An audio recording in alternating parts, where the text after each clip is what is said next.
when I was 8, I used to do a lot of models. I did models when Did I you do was models? about that age, yeah. So my favorite smell in the world when I was 8 was like that rubber cement model glue. Yeah, And yeah, it that smelled a lot like that I think that's it gonna wasn't it wasn't rubber cement. It was a lot more lethal than that. Oh yeah. It was a thin liquid. You could get in trouble with it. Yeah, yeah, and that's where I learned about glue sniffers. Because you I were went, oh, one. this no, it's just a friend of mine in a friend of mine in junior high who hung out with a couple of people, and he got into glue sniffing. And I went, how do you do that? And he, oh, you put it in a bag, and This shit smells good. and I'm like, what? And so, but yeah, it did. It had this distinct aroma that was great, and So you feel the same? yeah. Oh, yeah. okay. It's Yeah, not well, just see, my I was into all madness. that stuff. Gasoline, the smell of gasoline fumes. Oh, I love that. When I was a little Petrol. kid, Petrol. I would go out to the backyard and open up the gas cap on my dad's car and just go, I love that smell. I wasn't trying to get that high. what I made just us loved the guitar smell. players, So you when I think? started making models, I never realized that how much that smelled like rum until recently. Well, let's talk about why we're talking about semi low key huffing glue when we're 8. Oh, look, Michael's on here. Hey, Because this is what story time this already. is what we've been reduced to. Yeah. Talking about what we were really doing when we were 8. huffing airplane glue, yeah. which the label on the bottle of that stuff that you used to make model airplanes with was called airplane dope. I never And saw that's that. where dope came from. Wow. Because you would dope the material to put on the wings to glue, to put the coating, the paper coating on the wings of a model airplane. It was called dope. Oh, interesting. Well, that's like pipe dope in plumbing. Yeah. Yeah. Yeah. Same deal, right? So our buddy Michael Torrin, who is here. Hey, Mike. Yeah. Um, By the way, good evening, everyone. oh, oh, that's right. Are we on? We're on. We're on. And we're actually kind of being sort of made fun of for being on time. And, On and time. not having a disaster, which and is... and the audio works, and you know, Joe got here his usual, you know, hour early to make sure we had everything all set up, and it was already all set up. So we've been sitting here picking our nose for like 45 minutes. yeah, just trying to figure out what to do with ourselves. Yeah. And So we huffed some glue yeah. and built some model airplanes. So a few weeks ago, Michael Torrin came over to pick up a PS100, and he also had an amp to fix. This is what my last couple of months have been like. He brought me over something to work on for him, and I did it, but I don't remember what it was. Whoa. I don't remember what it was. It wasn't a model airplane, I'm guessing. Michael, what was it? Yeah. I'm serious. I cannot remember what you brought. Well, the amp, power amp? With Michael's probably a power amp. You That's would what I've been think. thinking, yeah. No, it was a preamp. I think it was a GP3. Oh, was well, it a GP3? that would make sense, yeah. Anyway, when he came to pick it up, The Rack Master. yeah, when he came to pick it up, he said, "Oh, and I brought you a little gift." And I went, "Wow, look at that." Deliverance T60 and the GP3, he says. Thank you. Ah, okay. And this is Minoki coral filtered rum. And it's a product of Japan. I've never heard of it before. Erico's never heard of it before.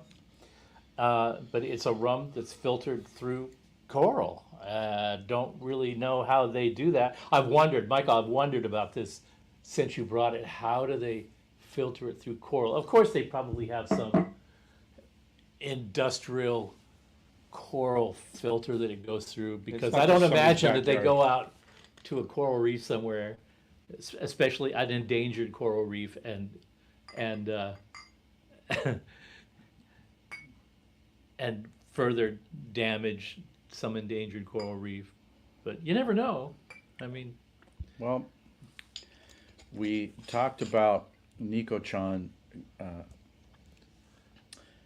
What's the word I want to use? has something to do with gratitude. Nico-chan was going to make us a cocktail. I'm not sure which one was that, but I thought it would be a great idea if we sampled it first, so Yeah. we knew what the hell coral filtering tasted like in rum. And I don't think I've ever sipped rum. Neither So- I have. Oh, have you? Yeah, Well, I can tell by the fumes that are coming off of it.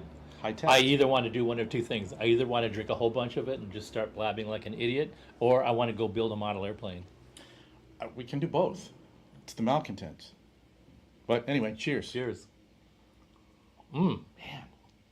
This is like got some horsepower. Oh, You know what? It really reminds me of, it's got a whiskey vibe to it. brown liquor. Brown liquor.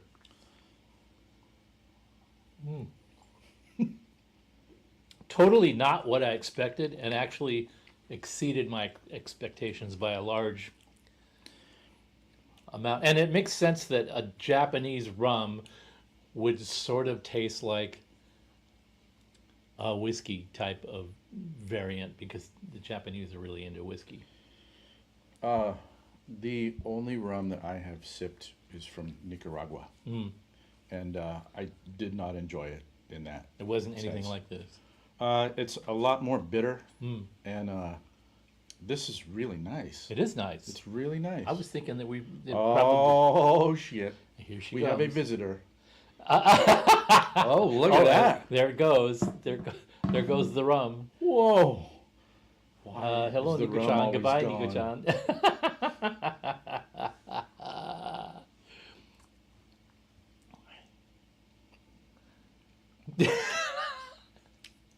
Oh, that's right. I didn't go do the camera thing properly, so we're being shown up here.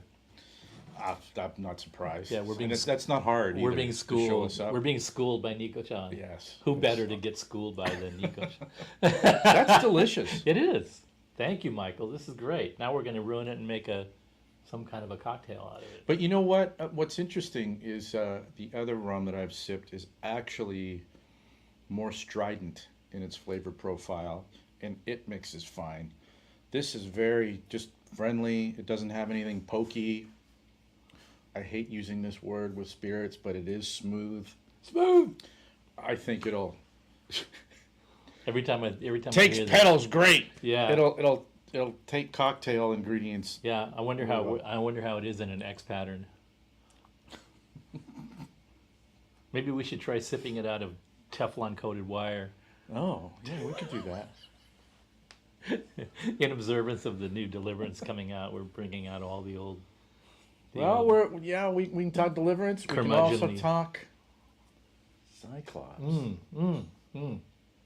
Thank you, Michael. That's nice. Hot potato. Yeah, It's just- we'll talk about it at some point. All right. So I joined this organization called VA. It's Verbaholics Anonymous. Oh, yeah. Wow. So I'm gonna endeavor to trim my responses to questions down to a moderate level, so that we can actually get through a bunch of questions, and we get to see how badly I fall on my ass doing that. So that'll be fun. Oh man, I get to observe. I'm excited to see this. You're gonna be a little squirmy wormy over there. I don't know. I don't It know. was- You might do really well. Might. I'm kind of in this mellow mood. Yeah. Well, first of all, it was cloudy and overcast today up until about 1 o'clock. Yeah. It's It's been pretty chilly around here recently. and it was a little chilly, and it was nice. So I was just kind of feeling like I'm not going to do anything of import today. I'm going to just lay on the couch and be a veg. And then maybe sometime around showtime, I'm going to start to try to get my act together. And that's exactly what I did. And it just turned out that, You actually got your act together? well, I left everything set up the way it was last time, sans the rig. And so I didn't touch any knobs, switches, buttons, or anything. Did you And take a shower? I did do that. Did you brush your teeth? I did do that. I have to, Did you take your vitamins? cannot tell a lie. I did all of those things. Did you eat your vegetables? I had some vegetables Fiber? last night, and I had some.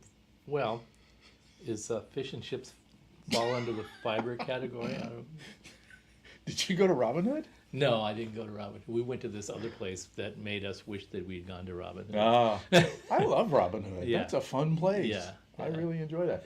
Well, let's see. We're gonna talk Cyclops. Do you want to try a question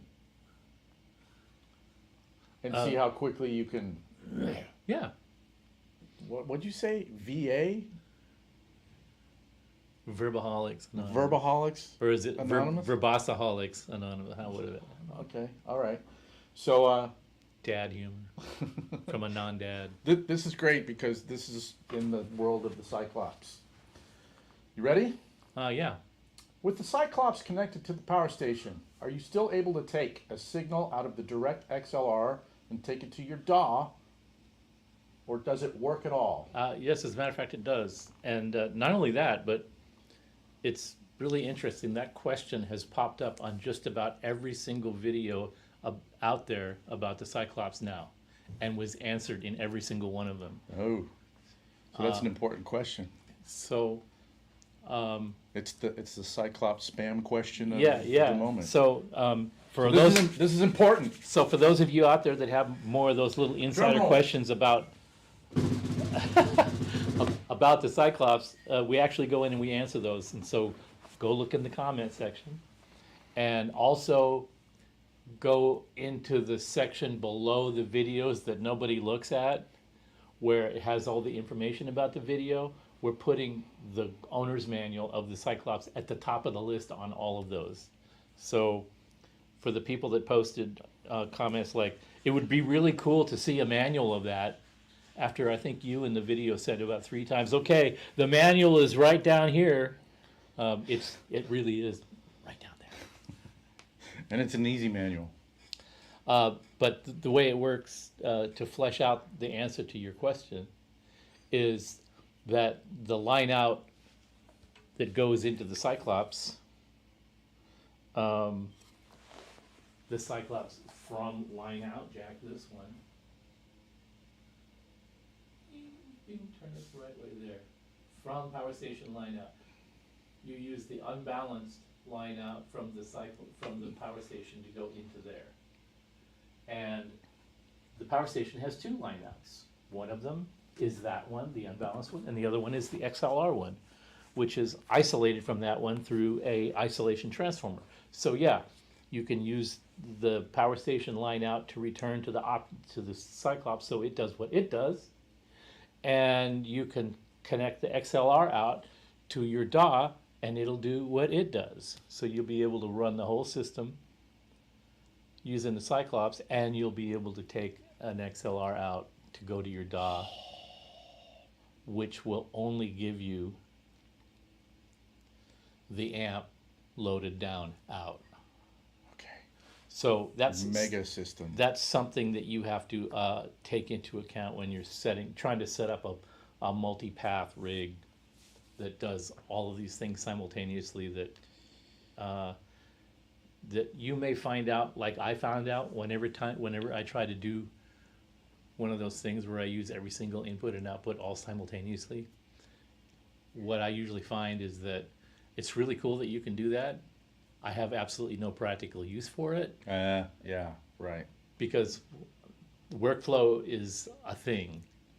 Workflow is what determines what you need to connect to where, when, why, and how. And rig dreaming is what you do when you try to connect everything to everything. I was trying to think like that rig dreaming. That works. I was thinking like guitar forum kind of thinking. Yeah. Like I just want to know it can do everything, Yeah. even though I'm never going to That's attempt right. it. You know, That's right. I mean, I get it. And actually, we came prepared because I know there's going to be other questions about that, and we came prepared to illustrate the answers to those questions when they show up, and believe me, they will. Okay, are you done? I am. We should have timed it. I should have timed it. All right. Okay, well, use the stopwatch next time. In fact, I'm just going to put my clock out here now, Oh, great. and then you'll have it. Here's a quick one. Okay. Now, this is one that I think you could answer if you were really committed, Or if I get committed. however you want to look at it. 10 seconds. You up for the challenge? Yeah. All right, look at this one. Up on the screen, here it goes. Speaking of fumes, any recommendations on lead-free solder? 10. Well, there are a variety of them out there. And do I have a specific, particular recommendation of one? Thank you. Let me ask the person that would actually know about that, and that would be Nico-chan, Oh. because Nico-chan has a personal relationship with the purchasing manager at the factory. And at the very beginning, when we started using lead-free, I was the one that went out and checked them all out. I called all the soldering companies, the companies that made soldering equipment, the companies that made solder, some of the companies that we use as subcontractors for different operations that have soldering equipment, and I went and checked with everybody. What are you using? What are you using?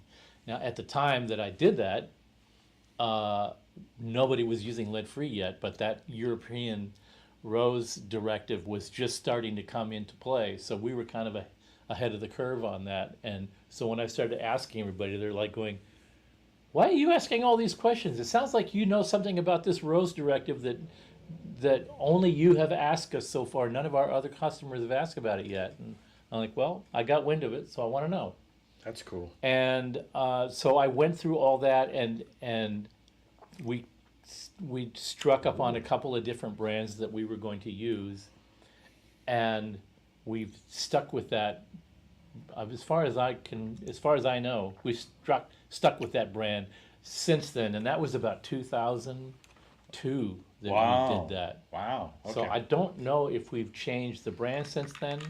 So we'll figure out what the brand is and let you know. But these days, see, at that time, there were all kinds of different formulations. People were trying to figure out what was going to work in production, and it was very complex. So at the time, it was a much murkier question.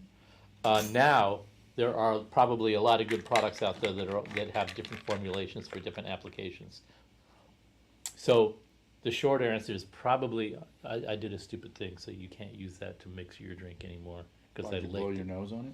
I licked. Mine's fine. It tastes delicious. So I haven't tasted this. I'm going to interrupt the answer so I can taste this. Cheers. Cheers. This. And cheers to Nico-chan. And cheers to Michael for This the rum. is a rum cooler. Is that what she said it was? A rum cooler? I think that's what I she got said. some pulp in here with some rum action. This is great. There's lemon or lime in there, Yeah. something like that. And oh, is it good? Jimmy Ray, that is an excellent idea. These drinks and stuff are leading me to believe that y'all should open a Fryette Bar and Grill. You can have your pancakes and all that other stuff that you cook, because Erica's... You know, She's it's on not point. like we haven't discussed this from time to time. We had a concept that we All right, hold on. Hold that one. It's a Boston cooler. Oh, but a it's Boston cooler. Boston cooler, but it's technically it's just a ginger rum because I use a dark rum. Dark rum. It's supposed to be white rum if called a Boston cooler. Uh-huh. But if it's so it's a Boston cooler subbed with... But we use White. the Japanese rum. Yeah, but the Boston cooler is supposed to use a white rum. So this is a dark rum Boston cooler. Yeah, it's a It's got ginger in it and lemon. ginger ale. Anything else? No lemon or lime. Lemon. Lemon, ginger ale. The ginger ale is a homemade. Homemade ginger ale? What are you Get guys the doing fuck out out of here! people? Homemade ginger Homemade ale. ginger ale. I made a ginger ale. Ah, You're the best. Is there a brand of the lead-free solder before we move on? I don't know the brand off the top of my head, Okay. but I'll find out. Okay. All right. Well, that's the But best we can but do we for had now. we had kicked around the idea of opening up a specialized sort of a small bite bar, serving specialized small bite foods and drinks, and it was all going to be turntables and vinyl records and a killer sound system that I was going to build, and it was just going to be a hobby. It wasn't going to be intended to be a money making thing. Just going to be a hobby where we open up a location, some little funky place, Japan style, which means these little specialty bars all around Japan, especially in Tokyo, that maybe if you're lucky you can get 10 people in all at one time. Do you know this? And so, yeah, we've kicked that idea around from time to time. There was a new article regarding the Japanese government Encouraging more alcohol consumption. consumption. It's related to taxes and the mighty dollar. My son is on a plane to Tokyo as we speak. He's in the air right He's now. in the air. He's tired of being on that flight. He just texted me. I don't know that the Japanese public needs any help from the government with regard to alcohol consumption. They seem to be doing just fine without any administrative encouragement. I can tell you that from personal experience. So if they're encouraging more of it, that just makes me want to go back sooner than we'd already planned, which is going to be, I think, September. Yeah, I've never been. Of course 42 is the answer to the universe. We all know this. Boom, boom, boom, boom, boom, boom, boom, boom, boom, boom. Mark King slapline, level 42, Hitchhiker's Guide to the Universe. You know what? I hadn't thought about any of that for so long. I don't even know what the hell you're talking about. Let's have another drink. This is so good. This is so good by itself sipping, and it's also fantastic. Now I have a new drink to put in our tulip glasses. Amanda, if you're here, Okay, because new I know question. she commented on our tulip glasses. She said she These was are nice. She said she was into them. These are nice. Yeah. Yeah. All right, new VA member. I opened up my 96 Ultra Lead and noticed a cut trace on one of the legs of the bias trim pot. Is that something that makes sense, or was it modified? Shout out to John Siegler, by the way. He just popped up. Oh, Jay-Z's in here. Yeah. Right on, man. 96. That's a guitar player. Cut trace. Yeah, there probably was a cut trace. You can tell you can usually tell when one of our amplifiers has been factory modified or whether it's been modified in the field for some other nefarious reason. Our modifications Nefarious. Our modifications are wire sculpture. They're extremely neat and well executed, and they look like you can tell that they're there, but they don't look like a mess. They just have a little cut and maybe a little piece of wire going along the board that's bent at 90-degree angles. Each time it's got to go a different direction, and they're all laid down neatly, and there's not a lot of goop So because it's they're super intentional looking. yeah. Yeah. And the ones that where somebody went, I'm gonna make it sound like a, Oh, whatever, dude. a dumble. You showed me a couple that came in. Shoo! Yeah, Oh. the ones that look like somebody was like really peaking on some really good Owsley. Those are not factory modifications. So, yeah, there would have been things like, especially with the bias pot. I think on the Ultra Lead, the bias pot changed locations on the board a couple of times, and we had this little thing going on about the bias pots that was related to which direction is hotter or colder bias. Uh-huh. Whether turning it clockwise or counterclockwise makes the tubes run hotter or cooler. Uh-huh. So, I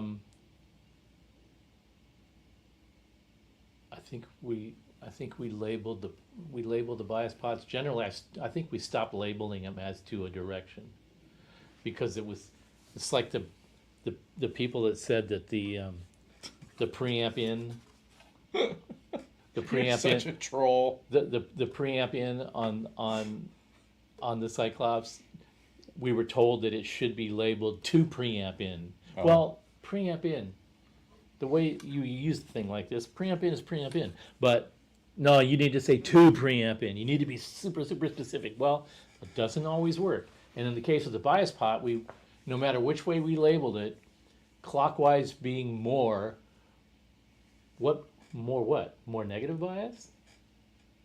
Or more distortion, more output power, more headroom? I think I'm looking at those plates as I turn it clockwise. I'm going, does that look like I'm ruining stuff? Yeah, yeah. So there would be a time where we had it turning it clockwise actually turns down the negative bias voltage, which raises the transconductance of the tube. Okay, all right. And of course, the armchair specialists out there would say, "Oh no, that's backwards," and then we would do it that way. The people that are actually out in the field doing this kind of work would go, "Why did you change it to backwards? It was fine the way it was before," and and on and on and on and on. Hey, Amanda, we have your glasses. Since if what I'm understanding is that you just showed up, we have your favorite tulip glasses, and we're drinking Boston coolers out of them using Not quite Boston coolers. a Nikochan modified Boston cooler. Right now, it's generally a Japanese cooler. We don't know where this rum is manufactured exactly. It's manufactured in Japan somewhere. Right, but we don't know what locale, so we can't name it that cooler yet. Ah, I see. Oh, we should figure that out. So anyway, Delicious. that's the story on Okay. on the cut. Okay. And the only thing that you need to know is that if you turn it one direction, the tubes run hotter, and you turn it the other direction, the tubes run cooler. That's all you need to know. All right. Fixer asks, is the foot switch on the Deliverance Series 2 Plus necessary, or can I switch everything on the amp?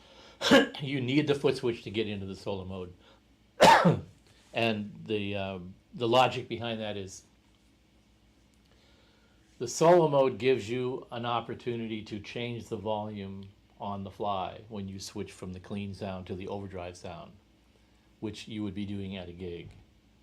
When you're just setting the amp one way or the other way, when you're in front of the amp, you don't necessarily need the solo mode because you can just manually turn the master volume Right, up. so you can get into more mode on the front. You And can get into yeah. more mode and bright mode Right. manually on the front. So I think unless, I don't know why you would need, if you're not in a live playing situation where would you use a foot switch, I don't know why you would need solo mode. And that's why we did it that way, to Yeah. keep it simple, keep it stupid. So I think what Fixer is asking, I think the amp would work Yeah. the way he wants it to. Yeah, when you put the switches in the up position, that puts you in bright and more mode, Yeah. and you control the volume with the master volume. The only thing that it doesn't do is turn on the solo knob, Right. and it doesn't automatically assign those modes to that knob. Right. You just operate everything manually. I'm saying right, like I designed it or something. Well, but you were there when we discussed it, so I mean, you had a little bit of input on it. I just thought, you were just telling me about it, and I'm like, yeah, that sounds like a great fucking idea. Kyoto is the sister city to Boston, so maybe a Kyoto cooler. Well, you know what? It rolls off the tongue real nicely. Kyoto cooler. Sure does. All right. Well, we'll research that. We'll have a look at the bottle in a minute, Then we can really unless get down to Michael's still business. here and knows what city it hails from. Michael has the next question. What is the maximum number of preamps I can connect to the Cyclops? The maximum number is 42. Oh! Where's my microphone? I'm out. Yeah, you're out, all right. You're fired.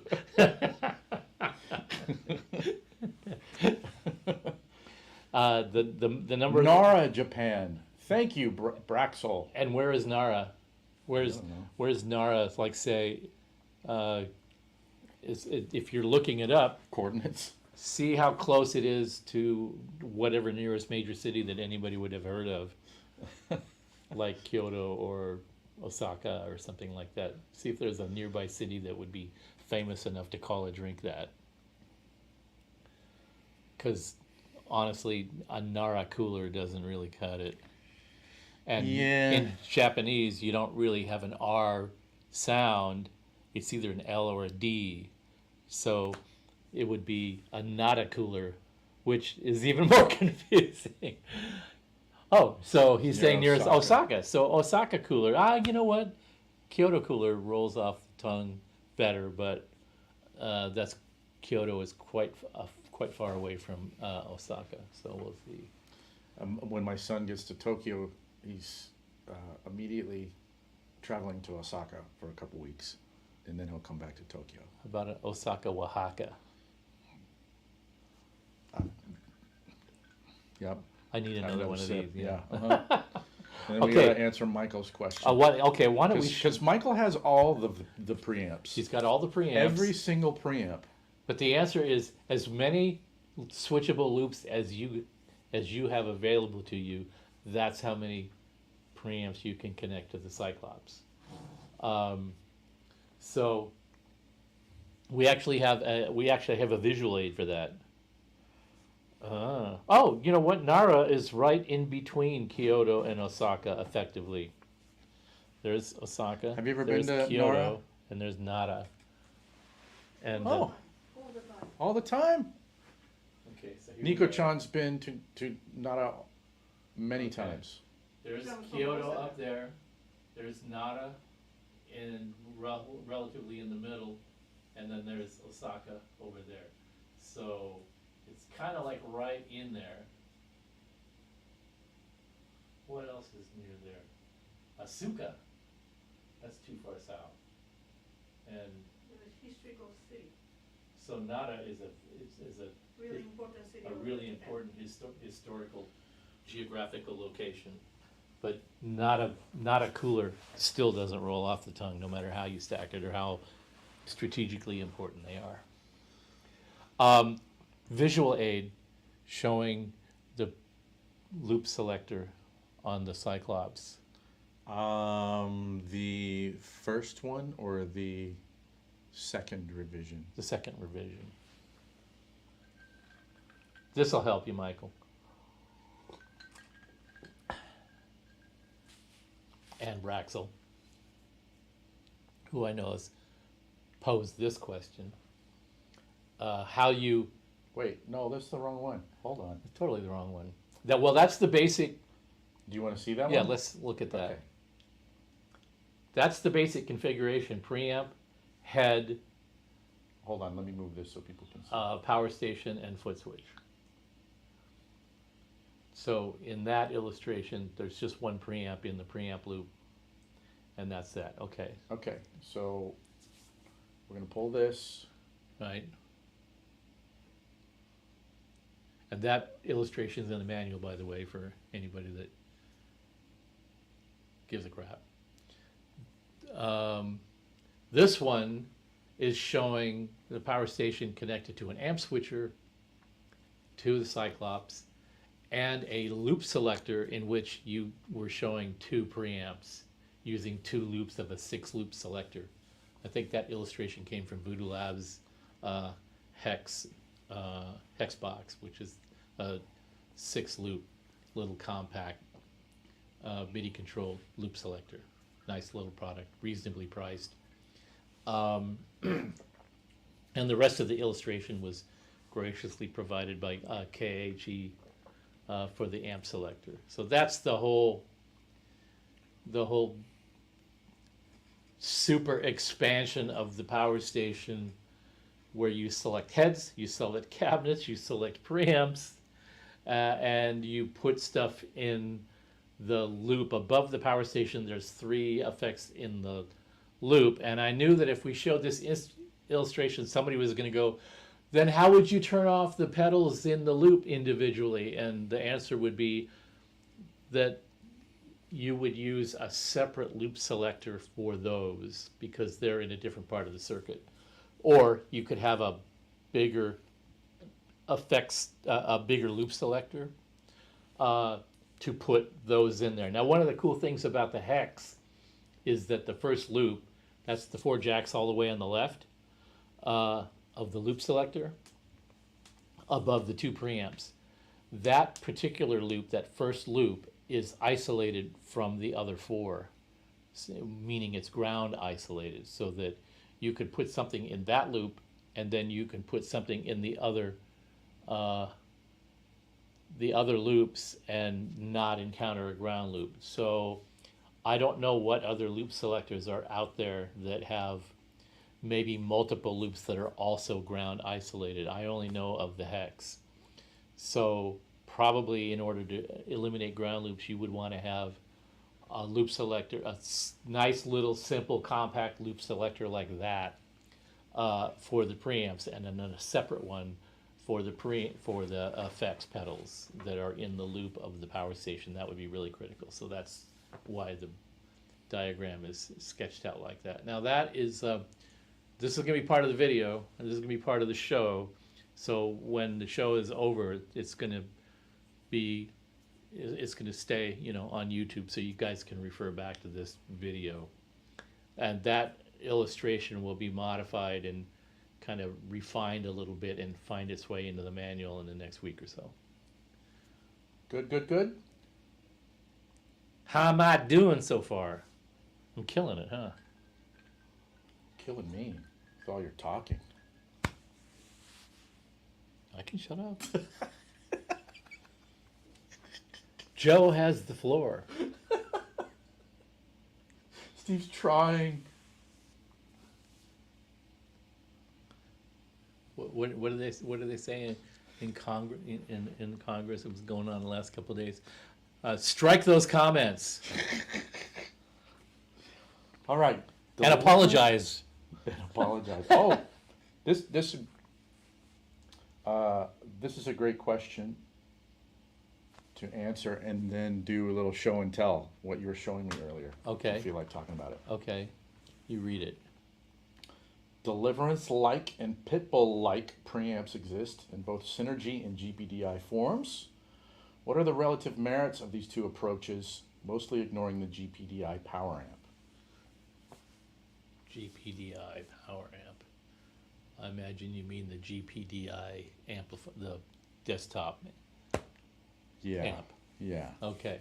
Deliverance like Pitbull like preamps is both. What are the relative merits of these two approaches? Oh, yeah. So like the Deliverance Synergy unit versus like Pitbull mode on the GPDI. Right. If we're just... Yeah. Well, they are primarily voicings. The Pitbull one being tighter on the bottom and more aggressive on the upper mids and top.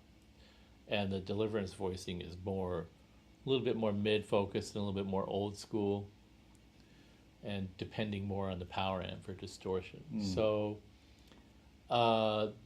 those are really the difference in approach. The Pitbull voicing, see, that didn't start out with a particular reason to exist. Oh, interesting. It did, but it didn't. Its reason to exist was the switchability and flexibility, Okay. not necessarily the tone. The Pitbull prototype came about as the need to make a single multifunction amp do a lot of things well. And the Deliverance coming later, its reason to exist was to extrapolate the essential DNA out of the variety of amps that we were making, and saying this is the base tone, this is the base DNA that the other stuff sprang from. Mm-hmm. So it was the player base that determined that the Pitbull was metal before it was ever intended to be metal. And it was Did you wind up going, hey, what are you doing? the Pitbull was intended to be a high gain amp with a basic classic rock voicing, which is basically my style. I just needed more overdrive and I didn't want to use pedals. I was going to say, it was for you. It's for me. And then the 90s guys turned it into a metal amp. It didn't change the amp, they changed the application. So the Deliverance served to reestablish the base recipe. And then over the course of time, they've sort of taken on their own importance, mainly because of the way that they present. You know, an amp with a lot of switches and knobs and another amp that's just straight ahead. Sure. That's a different subset of different kinds of players that appreciate it for those reasons almost as much as the sonic differences, which are more subtle. The application of it is way more important to the different people that appreciate that amp over the Pitbull. And then I noticed that somebody commented on Pete Thorne's demo video the other day that the Deliverance still has that tight, dry sound. And like, you know, some people just want to say tight and dry. I think they just like saying that phrase tight and dry, whether or not it's appropriate or whether or not it actually even means anything, because I never thought of anything that we did as tight or dry, but especially not the Deliverance and especially not the 2+. It's very juicy. So to say that's tight and dry, I don't.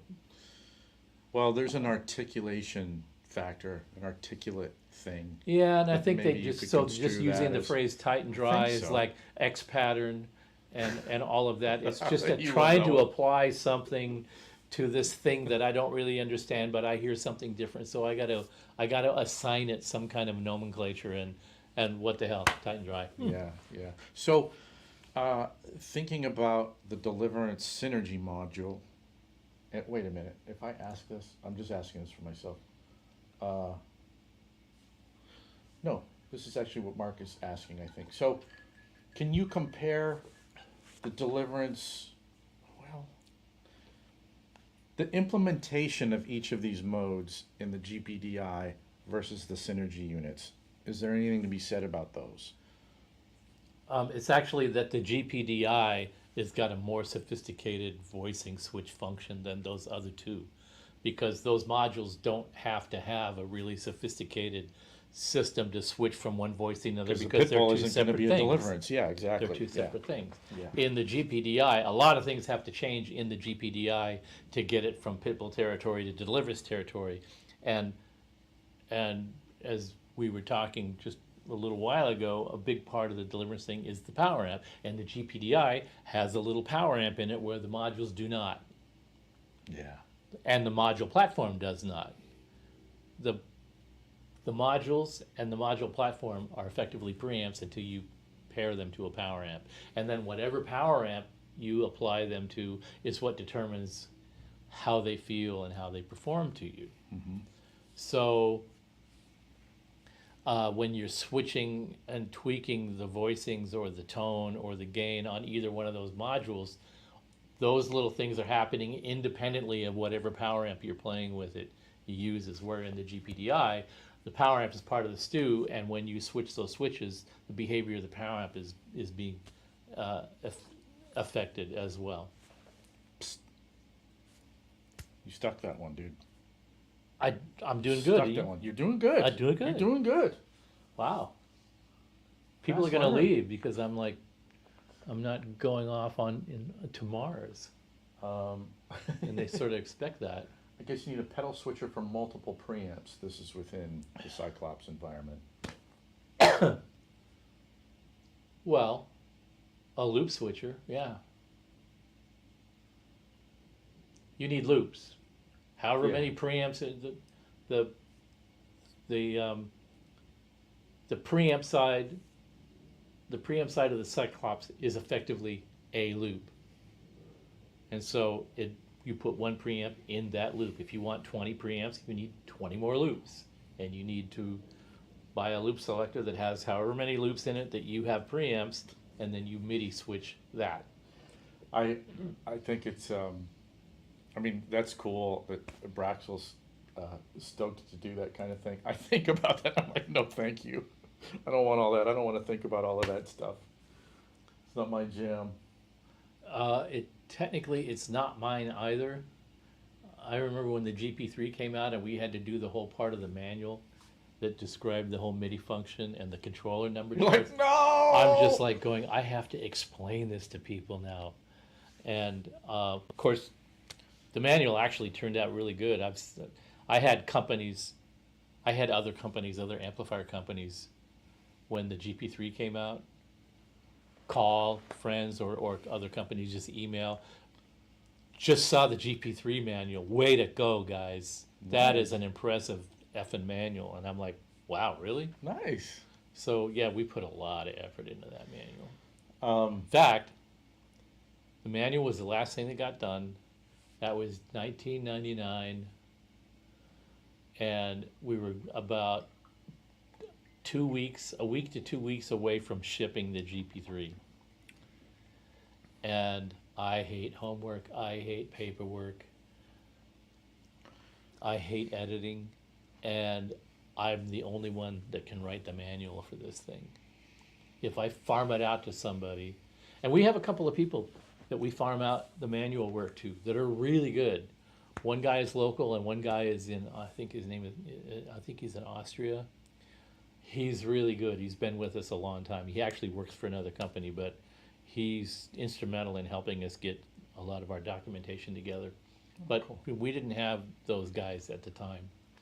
So I made a margarita and I put on my pajamas and a robe and I sat on my couch in my living room with my laptop at 9 o'clock at night and started writing the GP3 manual. And it was done by 7 o'clock the next morning. I stayed up all night and wrote the entire thing in one shot. How many margaritas were consumed?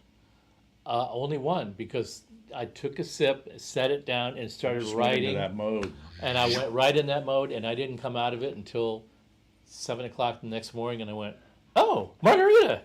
So I finished my margarita and then took a shower and went to work, and then I sent that to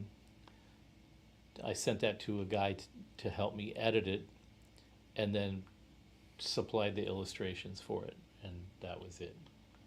Wow. So I was like, oh, that was way less painful than I thought it was going to be. All right. When are the Cyclops shipping? It's going to be about 2 weeks probably. They are complete. They are in production. We're just waiting for certain parts to arrive so that we can do the final assembly and testing and ship. Okay, awesome. The hell out of here. That was like 10 seconds or less. Well, we did the initial Cyclops that we sent out to the guys to do the reviews on, and that was like probably 90% complete. And then there was a couple of things that needed to be modified and tweaked in it to really fine tune it so that it worked properly. So that when the end user got it, they wouldn't notice, hey, you know, when you do this, I can hear, you know, little bugs, little minor bugs. So we got the units out there into the field so that the reviews could be done. And then we timed it so when the video reviews came out, we'd be ready to ship the Cyclops. And then it turned out this one key part that we needed was not to be all of a sudden nowhere to be found in stock anywhere. So that completely stopped the production until that part became available, which it just now became available. So now the assembly part of the board gets completed and then we do the final assembly. We already have the chassis and all the boxes and the literature and everything in stock. We just need to have this one little assembly done and do the final QC, and then we ship. So we're real close. Nice. It's not going to be like another 2 weeks, another 2 weeks. It's not going to be like that. All right. This is not a question, but it's apropos to the moment. It's a request to bring back the GP3. Please bring the GP3 MIDI preamp bacon. I want What a great accessory for the Cyclops. Preamp bacon? Preamp bacon, dude. Huh, preamp bacon. I've heard of a lot of kind of bacon recipes, but I've never heard of preamp bacon. I like that. Well, you bring the GP3 back. Well, we've been batting that one around probably as long as it's been it was temporarily discontinued in 2003, I think, 3 or 4. At that point, there was no demand for it anymore. But I'd already started working on a revision of it. That was like pod kidney bean time. Yeah. So all that stuff had to play out, and now the demand for the preamp is coming back. So we're aware of that and intend to do something about it. Oh, that's cool. Yeah. All right. We kind of sort of alluded to this, but it's worth taking another crack at. All right. We were just talking about the Pitbull and the Deliverance. So this question is from Bob, and he asks, what advice would you give to a player trying to decide between the Deliverance and the Pitbull? And then we're going to do show and tell. All right.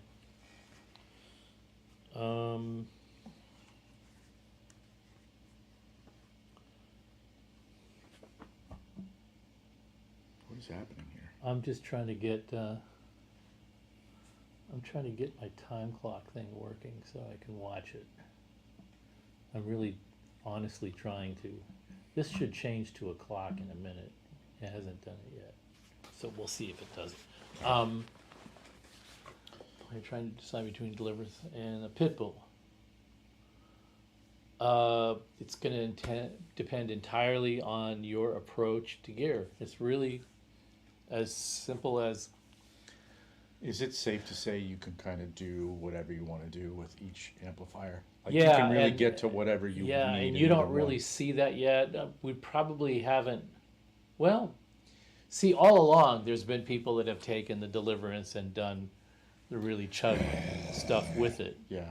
And whenever we had both models set up at NAMM shows and people came in and A-B'd them, it had nothing to do with form and function at that point. It was just like a guy would plug in and go, okay, and then we'd plug into the other one and go, that's me, or that's me. And it's a personality thing. So I would basically start with, do you need an intense feature set? Do you need lots of switchable functionality? And to be honest, I don't know that as many people need or will use or will understand that functionality as I originally expected they would. Because when I created that Ultra Lead, I was thinking of all the things that I potentially would want to do. Oh, your Pitbull prototype? Yeah. Oh my God. Push buttons and all this kind of stuff, pull pots, and maybe I would like the top end response today to be a little like this, but I wouldn't want it to be like that tomorrow because that would be too annoying if I had a really bad hangover. And Which at that time in your life you maybe had more often than more you do now. often than I would even want to talk about. But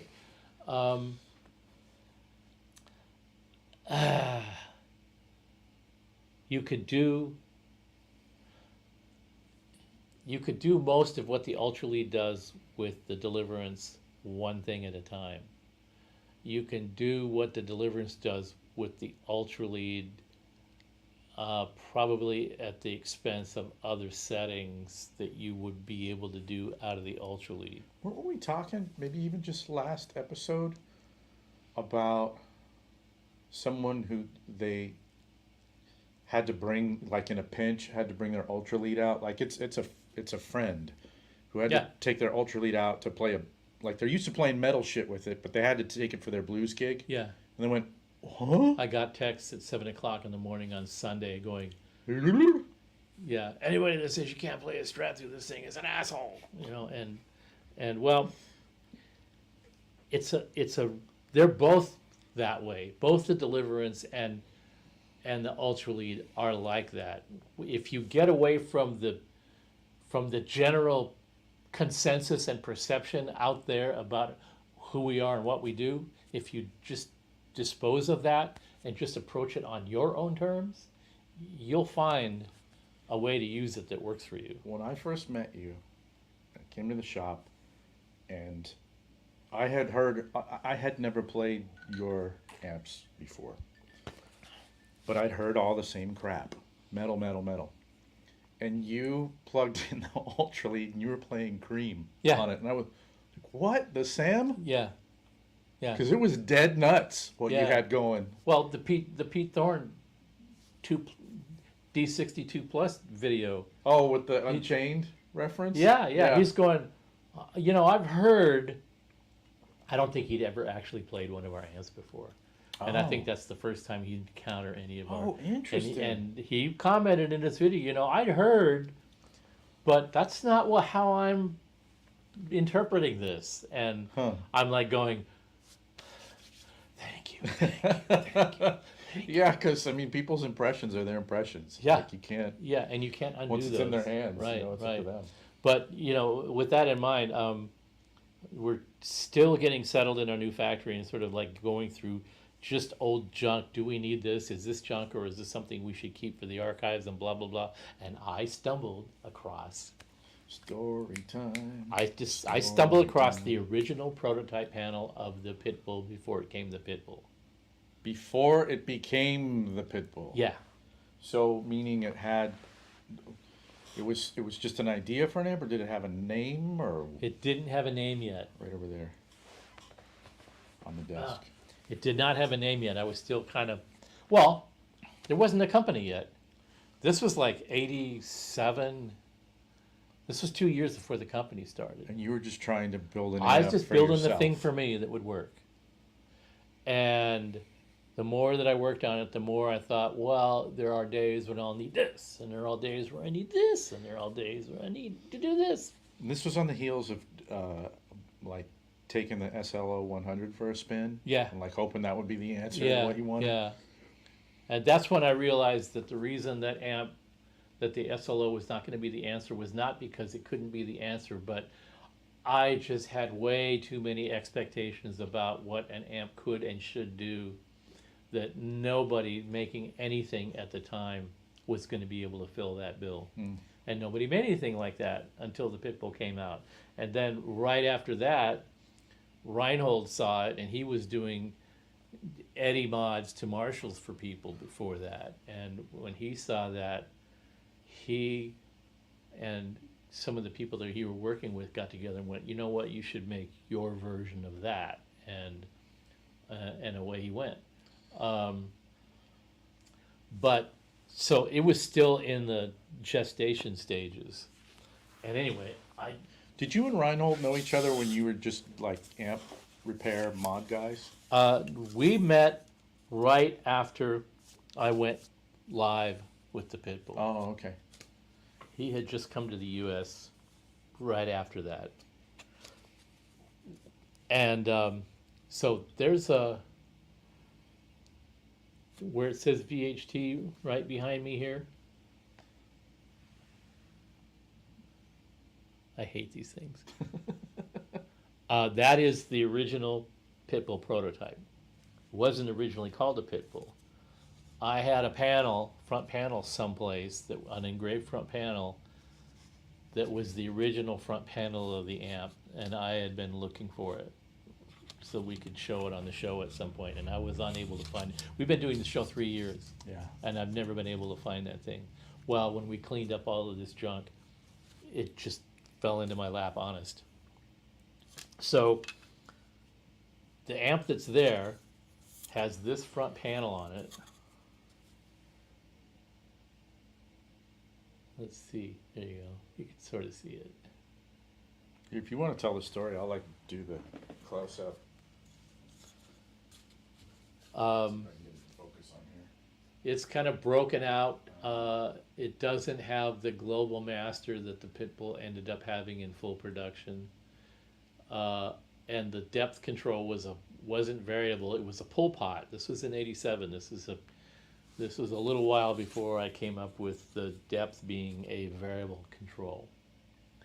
So where it says Roman numeral 1 under there, that's basically and I didn't consider this a 3-channel amp, I considered it a 2-channel amp where one channel had 2 modes. So the Roman numeral 1 was the dual mode, high gain, medium gain, and high gain preamp. And then the Roman numeral 2 side was the clean channel. So, but before that, I was still in my cocky punk rock mode. And this is the same basic panel layout with the same basic functions in them, but they're named differently. You can see instead of rhythm gain, it says loudness. And the other panel you saw had Roman numeral 1 / Roman numeral 2 under that rhythm gain control that now says select on it. And then where it said on the other panel where it said lead gain and said lead below it, it says loudness and extortion for gain, and that was an inside joke. In place of the word distortion, we changed it to extortion. And then I liked there was an amp, I think it was an early Marshall, that was labeled loudness instead of volume, and I thought that was really cool. So I labeled the volumes as loudness. But then when I started showing it around to people, they were like, "What does loudness mean?" And so I thought, okay, that's not going to work. Oh, come on. Yeah, I mean, it started very. But if you look at this, if you'll notice this, the Pitbull label, it's tacked on, and I had forgotten all about this. It didn't. The Pitbull was not the first name for this amp. I was just experimenting with names, and I was interested in the British sound, and and I thought I wanted to do something that implies the British voicing vibe rather than the American vibe. People weren't calling it the American and British sound at the time. That delineation hadn't really started yet, but if you look at this,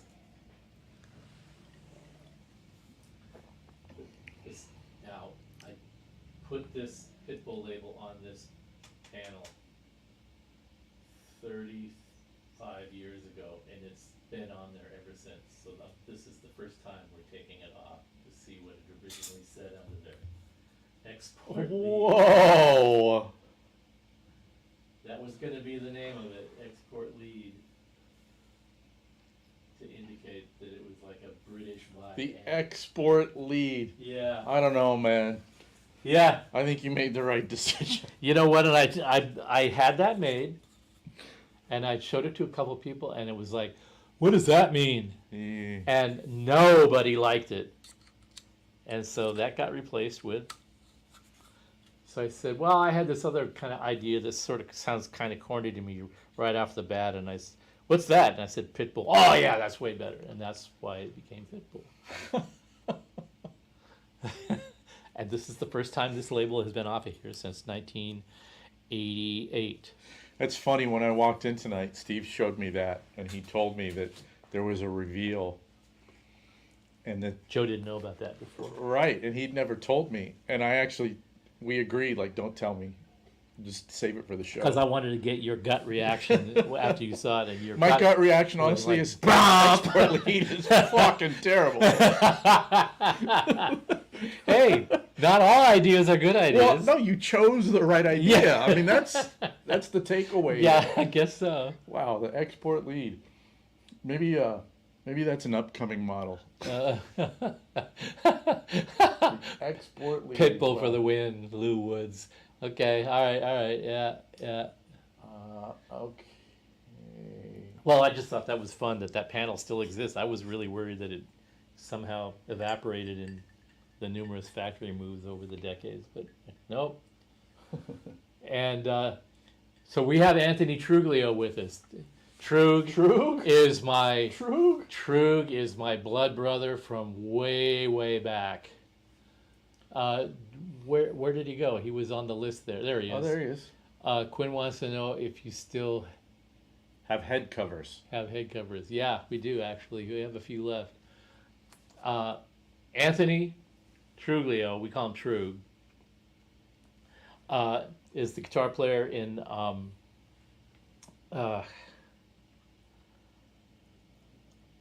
God damn it! I just blanked. Trug band. Trug will put it in the chat, and he'll No. make fun of I you for not gotta remembering. have it rise to the top of my head before anybody gives it away. It was geez, I totally drew a blank. I just think of him as Trug and his band. Yeah. Liege Lord. Liege Lord. Liege Lord. East Coast metal band.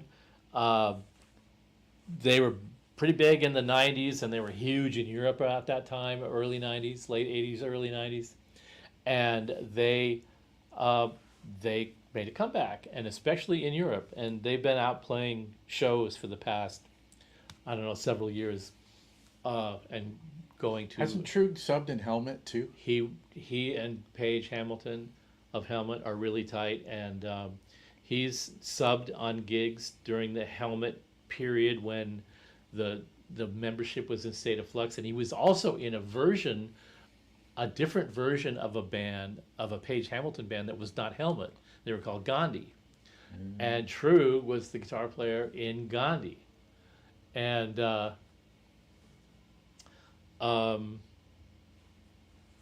so he played Gandhi, and I think they did one album, and then this was the whole Helmet thing was in a state of flux. Paige was trying to find guys that could really hang in there for the long term, and it was quite a slog.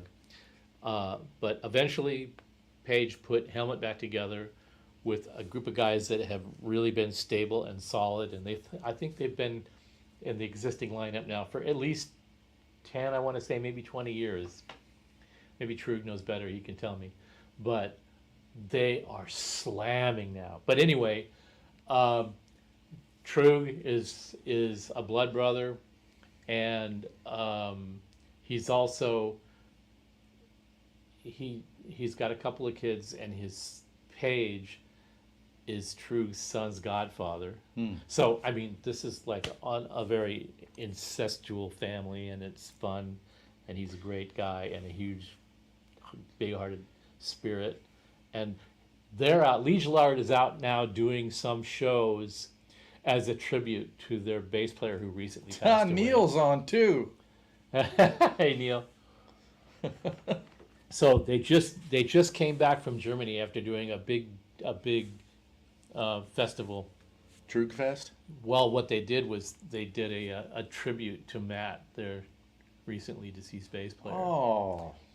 And because Trug and Matt go way back to practically being kids in school. Oh man. So they just lost a real brother, and so they've been out touring, playing live, and kind of,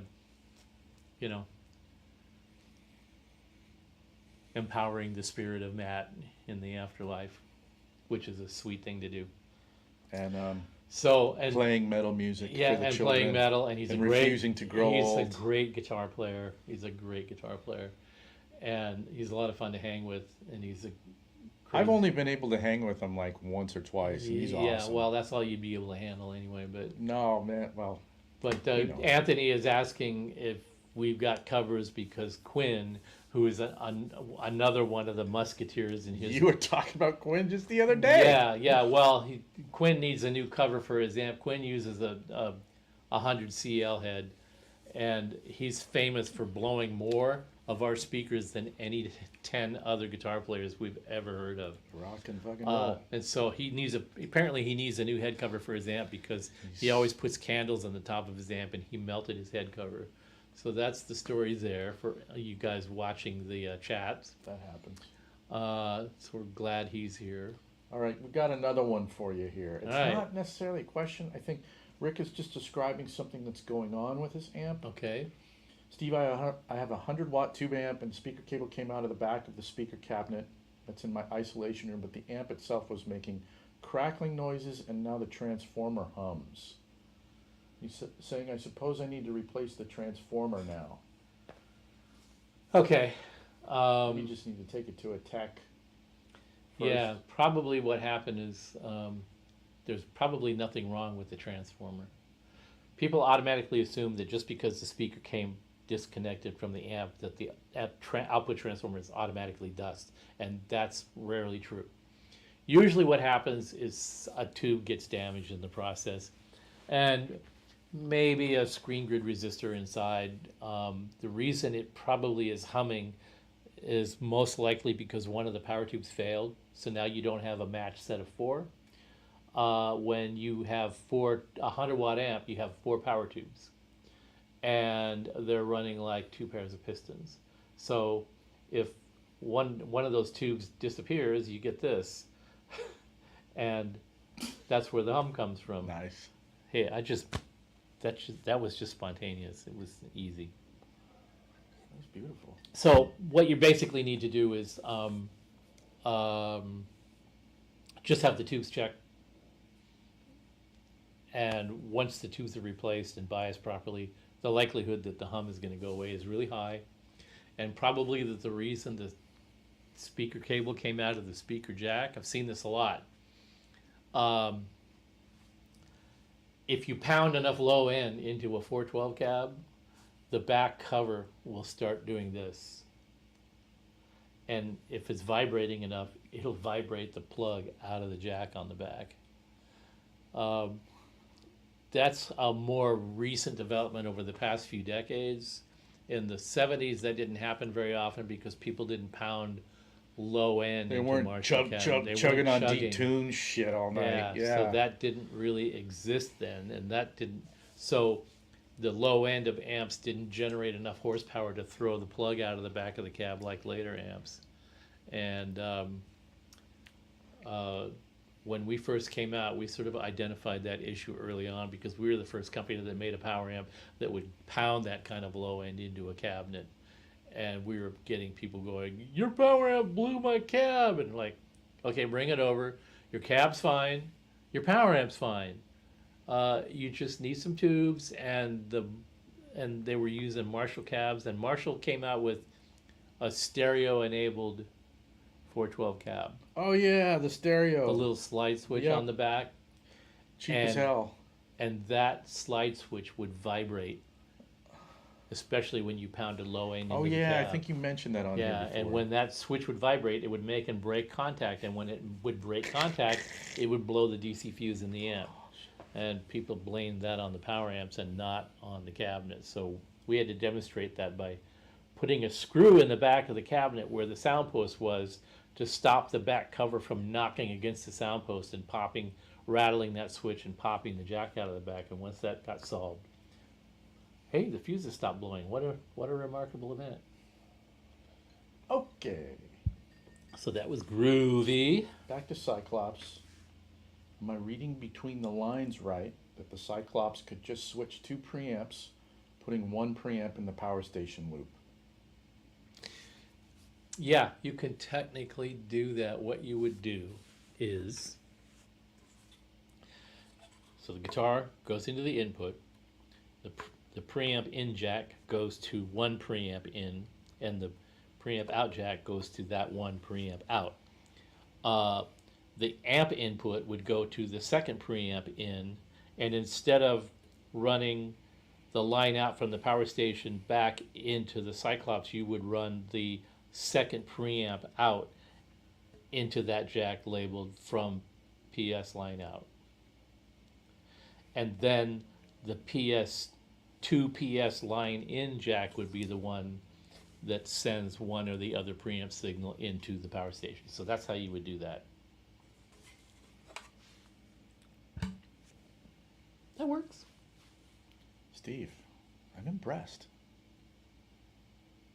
I'm actually hadn't thought about how I was going to answer that question until just now, and then I realized it's really simple.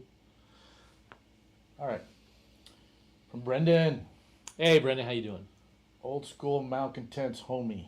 Hey Steve, in your opinion, is there unexplored territory when it comes to tube amplifiers and tube tech in general? It's part one. Conversely, have you gotten the itch to create a whole new amplifier that's different than your current offering? That's the next bit of the question. Like any new amp germination happening in there. Well, there always is. There Yeah. always is. And the beauty of You're gonna do the export one or whatever. Yeah, the export lead. No, I mean, I was thinking about this today, actually. Here's the dynamic that's going on. The tube amp companies that made the legacy tube amps are out of the tube amp business these days. Way. The Fenders, Lifestyle the business, Marshalls, yeah. the companies. Lifestyle products. Lifestyle products. Keychains.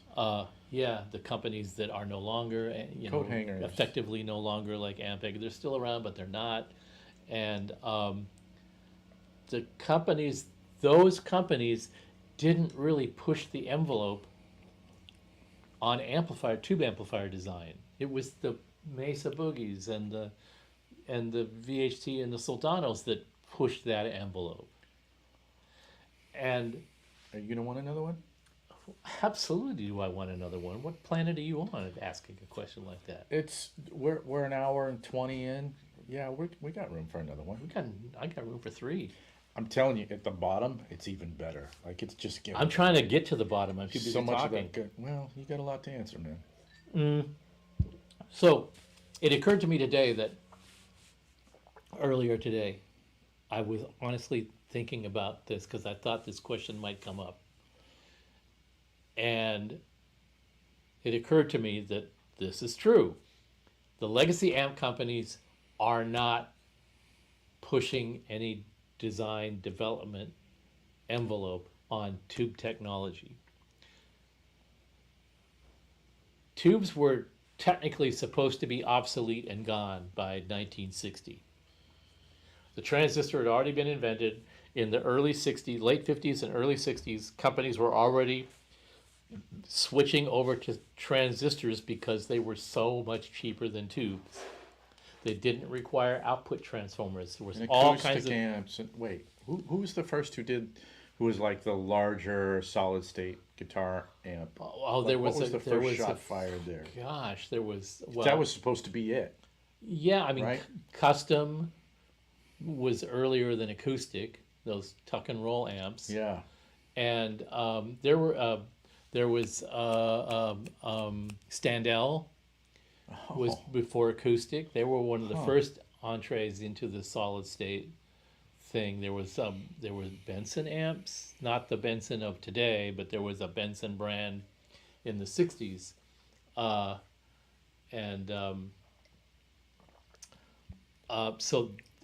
And there were others.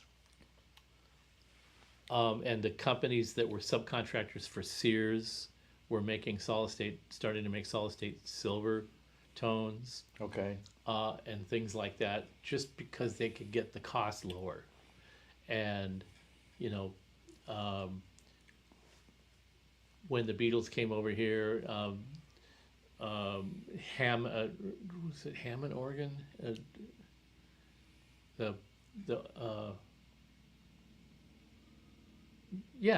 was Hammond that had the license, owned the licensing rights to Vox in the USA. So they designed the Super Beetle, and the solid state Vox amps were designed here in Southern California in the early 60s. So those were germanium transistor powered amps, and they were really unstable, but they were quite loud and they sounded pretty good, and they sold a lot. And then acoustic came along, and Ampeg also made a little solid state offering. Thomas Organ, right? Thanks, Bear. There was a bunch of stuff going on. Oh, Lou and Hobo. Bunch of stuff going on in the solid state world. And then Fender and Marshall jumped into the game. Marshall came out with, Fender came out with the solid state series that were named after the, you know, the Sagittarius and Aquarius and you know all the zodiac signs. the zodiac signs, all the different models of Fender solid state amps were named after zodiac signs. How 70s of them. And they were totally different looking, and they were kind of actually offensive looking in a way. But most of the solid state, you know what, the only one of the best looking of the solid state amps that were out there at the time was the Standells. Really? They looked classy, and you know what, the jazz guys really loved them. Super clean and clean looking, and sort of had modern kind of visual approach that when I first saw a Standell in the music store that I used to go to, I went, oh, look at that, this big thing with two big speakers in it and controls on the top and all this machined aluminum stuff. And I was really impressed with that. And there was a guitar teacher in this store. There was a local jazz guy that was pretty popular, and he was playing through this thing, and it just sounded glorious. And I thought, wow.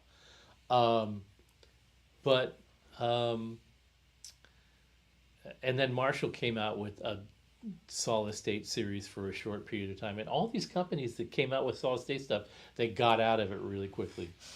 Because two reasons. They weren't that reliable, and the service techs out in the field couldn't fix them. The same reason a lot of modern automobiles couldn't be fixed by your local favorite repair shop guy anymore, because the technology like advanced way past these guys' ability. To the point where in the auto industry, the auto industry realized that if they were going to have field repair people that out in areas where they couldn't reach because they didn't have dealers, they were going to need to get somebody to do auto repairs out in the field that weren't associated with dealerships. They were going to have to train them themselves. And that's why the car companies instituted these training institutes, where they would bring people in and you'd spend several weeks learning all the things you needed to know about these cars to fix them. Oh yeah, Darth Schroeder's throwing out. Randall made decent solid state amps. That's true. Yeah. That's true. Yeah. But they still failed, and of course Peavey. And But people really didn't want them. well, but people did want them, but the reasons they failed were because they needed protection circuitry, so that if you hooked them up wrong, you wouldn't damage the amp. With the tube amp, if you hooked it up wrong, you just hooked it up wrong and it didn't sound right, and then you hook it up right and then it sounded right. With a solid state amp, if you didn't hook it up right, smoke would come out of it. Reinforcements. And when smoke came out of it, that means you needed a technician. And there wasn't a technician that could deal with that. But people weren't making, like all the records with them. When guitar players were reading Guitar Player, like, what did so-and-so use on this record? That is good on the bottom. Right? It's almost like a fruit smoothie. Yeah. I digress a little bit. The point is that they all left the development of tubes behind. And then by the time they got back to making tube amps, they were reiterating what they were doing before. Are you talking about the big Yeah. guys? Making the 'Cause reissues. They're the dinosaurs now. Yeah. And they're kind of competing with their legacy. That's They're right. like, we're just going to do that. That's right. Yeah. That's right. Because this kid in Petaluma, he's got this thing going on. And they did that so long that they didn't do any tube development. And by the time they decided, you know what, we need to get with the program in development, the modeling thing had already taken over. So that's why like Fender and Marshall, these companies, like, just, you know what, we're just going to skip ahead to the modeling thing, because that's something that we can understand, and we can hire engineers out of school that they're learning this stuff. They're not learning tube technology in schools. So there aren't a lot of companies left that can actually follow the legacy and the development train of what tube amplifiers have been capable of, what they are capable of now, and what they can be capable of going forward. There's less and less of those people, and that basically just leaves us kind of in the catbird seat. And that's what I've been feeling lately, is that I'll come up with an idea and I'll just go, there's nobody in this space even touching this. Well, here's what I It's think. kind of a remarkable thing when you find, it's almost unnerving to go, really? There isn't somebody down the street knocking on our door on this idea? And that's kind of spooky in a way. I would be interested to see if, people can chime in other industries. But what I'm thinking about right now is that when companies, whether they're small or large, are still innovating, there's always somebody at home who is in charge of that, who's passionate about it, who, frankly, their ego's involved. Like, this is what I fucking do. I'm not just gonna make what we made 20 years ago. We need to do new stuff. When you don't have that figurehead who has their name on the line or whatever. I mean, that was a Leo Fender at one time. That was a Randall Smith at one time. Exactly. But once they're gone, and it's kind of like, well, we're kind of run by a board, Yeah. and we need to maximize profits. And see, I was thinking exactly that today. I was thinking, what do those guys do? They ask themselves, what product does the market need that we can make next? They don't have somebody going, guys, look at this. A box of wires coming out of the top. Guys, Yeah. they're on fire for it, you know? Yeah. Yeah, They don't guys. have that. Yeah, exactly. They don't have that. Exactly. And if they got have a some guy in the committee. corner doing it, they're like, shush. They have a committee where people have their territory all marked out, and if Right. somebody comes Right. comes to the committee meeting and is stepping in somebody else's territory, that guy is gonna like try to, he's gonna try to sabotage the thing because it may mean the end of his gig, or may mean that he gets demoted, or maybe he gets positioned laterally somewhere else in the corporate structure so that they can make way for something to happen. And then if it doesn't happen the way they thought it was going to be, the guy gets to go around and say, hey, I told you that wasn't going to fly. I mean, there's all this political nonsense that goes Right. on in organizations like that. Right. And I've seen that in action. I've been That chokes hired. out innovation. I've been hired to consult with other companies that are our competitors, but I did it because I knew that there was nobody in that company that could compete with us on that innovative end of things. But they're friends. We're in the industry together. I didn't feel like we were giving up anything special about what we do in order to contribute to what they're doing, for money or for the fun of it, because it's another way for me to utilize my capabilities for somebody else's projects. Yeah. And hey, if you do it this way instead of this way, it'll be like this. And that's great. And what you were being tasked with doing wasn't going to interfere with what you were doing under Or the what Friday they banner were doing. anyway, Right, right? right. So you're like, oh, yeah, I can help you with what you've asked me But to I do. did get hired to contract for one or two different companies where I came in and I just was asked, what do you see around here that we can improve on? Do not ask me that question. I went around with a clipboard and looked at all their processes and made notes, and I gave a report to the CEO at the end of a month. And everybody in that company wanted me gone like a motherfucker right after that report came out, because I had stepped on every department's toes in that organization without intending to do that. Just like, look, you need to refine your purchasing over here. You need to refine your quality control over here. You need to get a better handle on your inventory over here. These people don't even know what parts they're supposed to be using, and blah, blah, blah. You know what would be really great for your assembly team is if you had like nice furniture and nice tools for them to use, and maybe some nice lighting.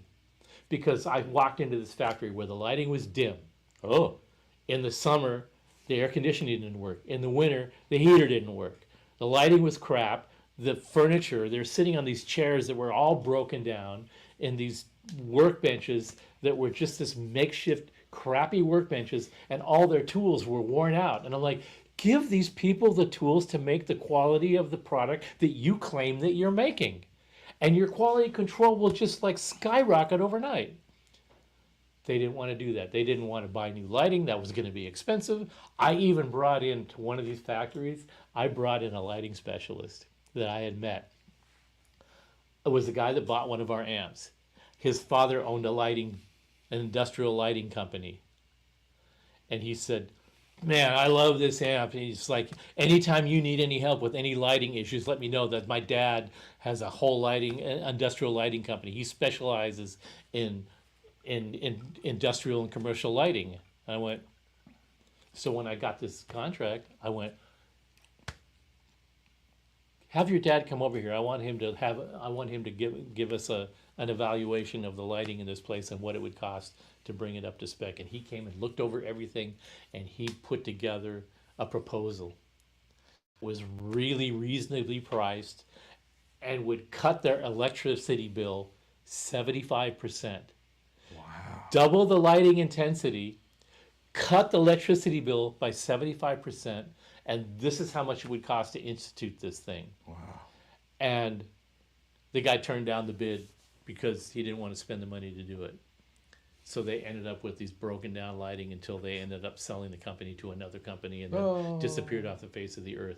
There's that process where a company just gets stagnant, and the people that are in charge are just trying to milk every last nickel and dime out of it that they can before it just goes down the drain. Yeah. And I've seen that so many times. Yeah.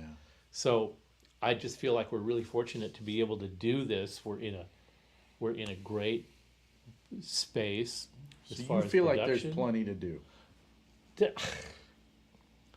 Half the time I don't sleep because I'm too busy writing notes of all the things that I could do if I had another 1 or 2 or 3 of me.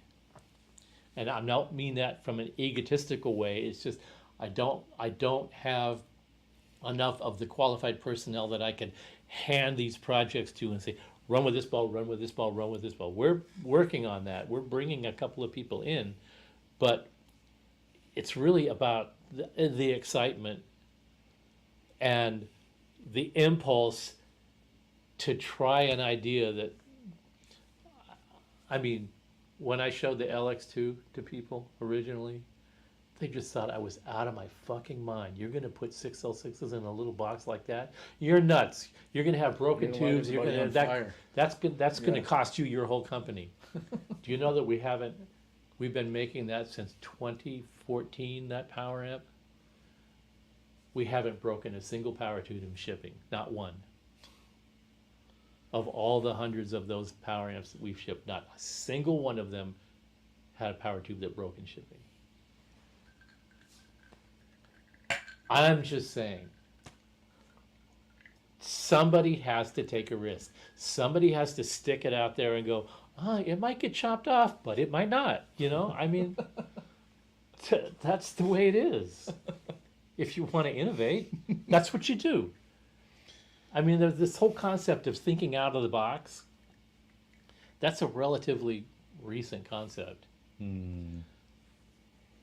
It was meant to be some sort of a conceptual way of describing to your team that we're kind of we're in lockstep in an old paradigm, Right. and we need to break the paradigm. Right. We need to figure out how to re-envision what we do, and that was paraphrased down to thinking outside of the box. Well, when you frame it that way, all the people that don't think the way you do or don't really understand exactly what you're saying yet, they see themselves inside of a box with no doors on it. If you think about that phrase and think about how it lands on your team when they're not exactly sure what you're saying yet, and you say, you need to think outside of the box. I'm being told that I'm in a box with no doors and no windows, and I'm stuck in this place, and they're telling me I'm in here, but they're not telling me how to get out. And when I thought that through, that's how when somebody discussed with me the idea of thinking outside of the box, I immediately started feeling this claustrophobic feeling. Like, I'm being told that there's a box. I'm being told that I have to get outside of it, but I'm not being told how to get outside it. Because there isn't a way to get outside it. There isn't a book. How to think outside the box. There isn't a book. Because unless you're a creative thinker with some kind of forward vision, there is no outside. You are where you are. And you only get outside of it when you wake up one day and go, this is totally different than the direction that we're heading, but I think it's something that we should check out. That's just accidentally thinking outside of the box. And I think that that's what we do. I think that's what I do. I don't think, am I in a box, or are we in a rut? I just think, I got this crazy idea. Write it down. Mm-hmm. We're busy. We're making products that people have been waiting for months and years. But at the same time, there's idea, small idea, a big idea, whatever. There's something that can previously we put on a list, and we'll get to that. But I've been more and more in the last couple of years, I've been adopting this attitude that, what are you waiting for? Because each of these things, the more complex the new product development is, the more time it takes. They just take time. For whatever reason they take time, they just take time. And it's not just us.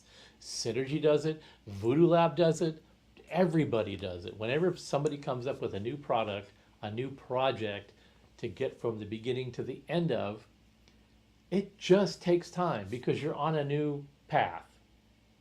And when you're on a new path, you encounter new obstacles and you have to figure out your way around those. Just because you came up with a new idea or concept for a product doesn't mean that, okay, now that we have an idea, woo, it's just smooth sailing. It's not, because there's a new process. There's a new technology that you have to wrap your head around. There's always something. It's a new factory to move to. A new factory to move to. In the meantime, if a simple idea can be executed on and put into the marketplace while these other dinosaurs are working their way through the process, I've adopted the attitude that we should do that.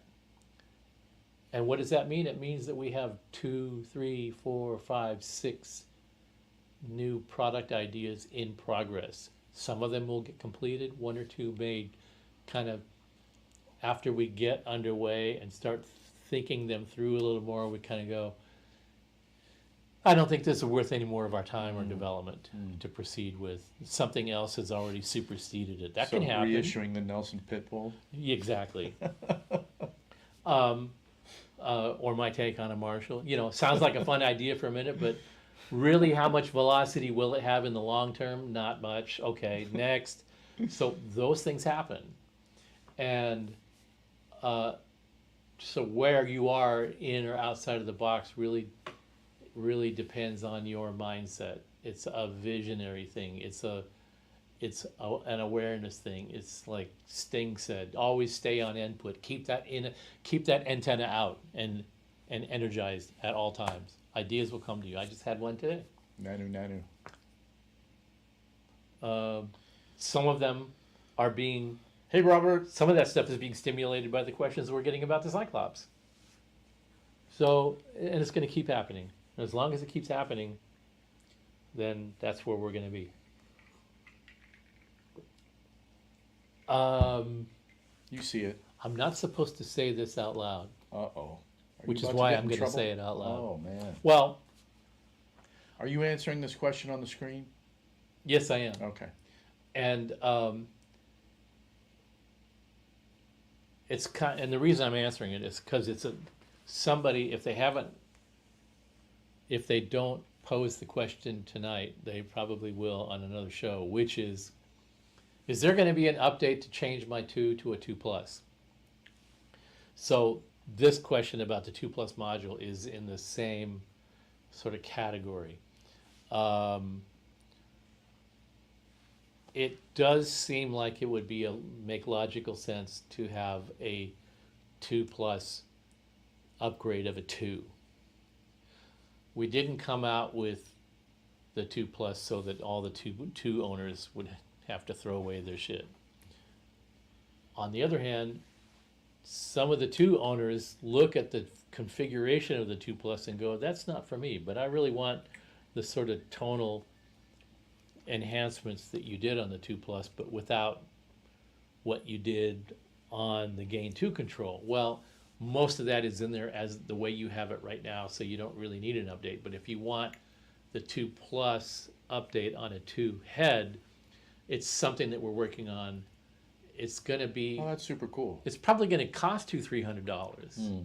Okay, the difference between the cost of the 2 and the 2 Plus is about $200 or $300. So do you unload a 2 to get a 2 Plus to get the new feature, or do you love the 2 and you just want the features on the 2 Plus, and the price difference should be equivalent and fair so that it's not an exorbitant expense, is that you don't have to go through the whole expense of the whole amp again, Sure. just enough to get it to the next level? That's a reasonable request on the end of the user, and I thought we should have a reasonable response to that. So we're working on that, and I think it will be doable. There is going to be a tab for it, but I think it will be fair.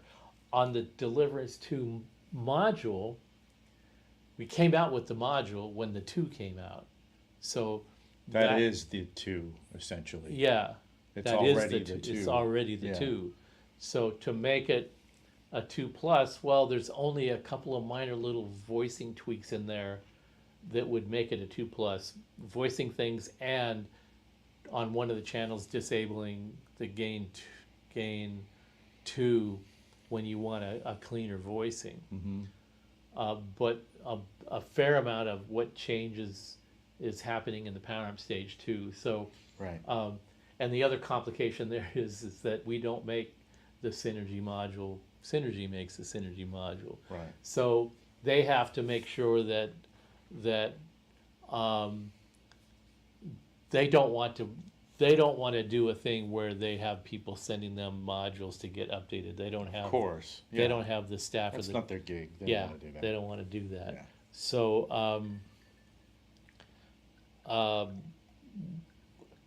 basically what will probably happen is when they finish shipping the modules that they have, I have alerted them that there is an update that don't make any more of the existing version.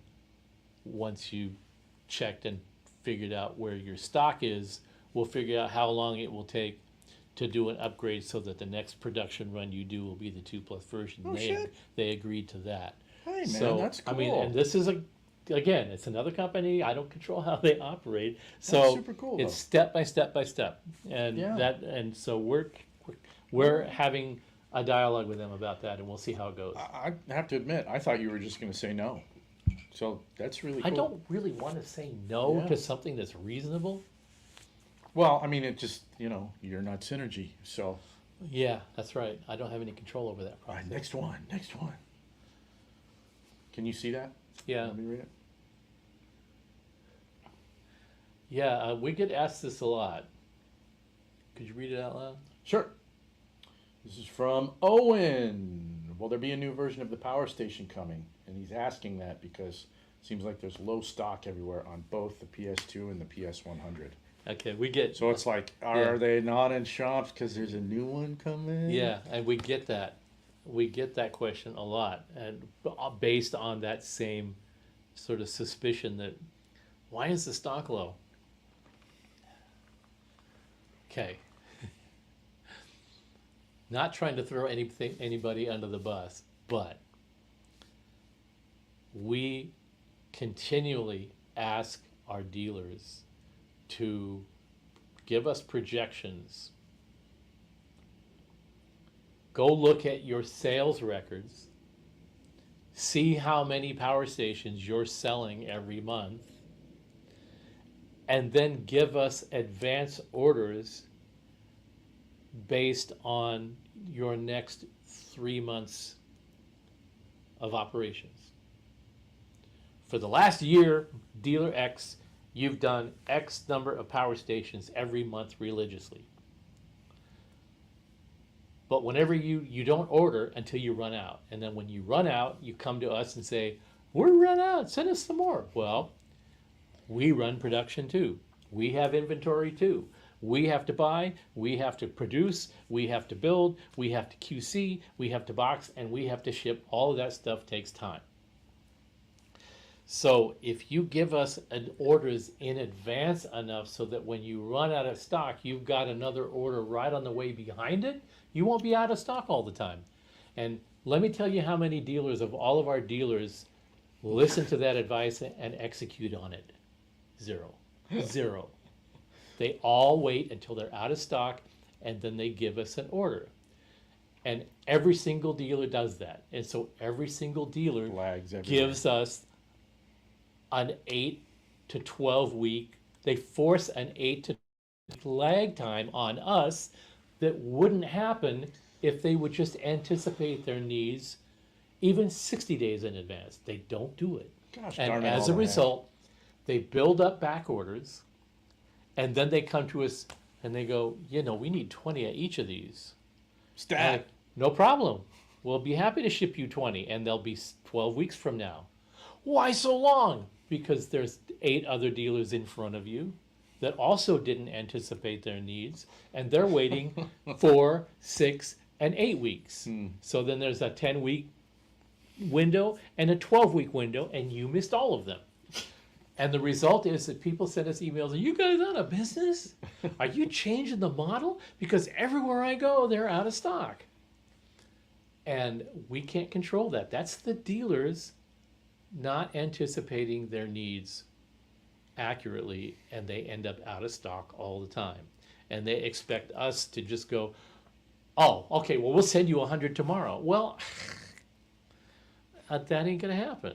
Yeah. Now, somebody might say, well, why don't you increase your staff? Why don't you hire more people, buy more inventory, Yeah. and anticipate what the dealers are going to do? Yeah. Okay, first of all, that requires hiring more people, paying their medical, putting them all on our insurance policies, paying their salaries, and their vacations. It requires us to triple our inventory, which means take money out of our bank account and put it into parts that sit in our inventory, anticipating what the dealers may or may not order because they won't tell us. And what they're they're- not coming in like clockwork enough to feel like, okay, we can make this gamble just to get it up and running. Yeah, now So you're in like, 2019 and 2021, right around in there, the back order was so incredible that we actually did bring in inventory 90 days in advance. You know, and then Russia decided to go to war with Ukraine, and it stopped the supply of tubes. So we have all these products built, amplifiers all built, but we have to wait until we can get tubes to finally ship them.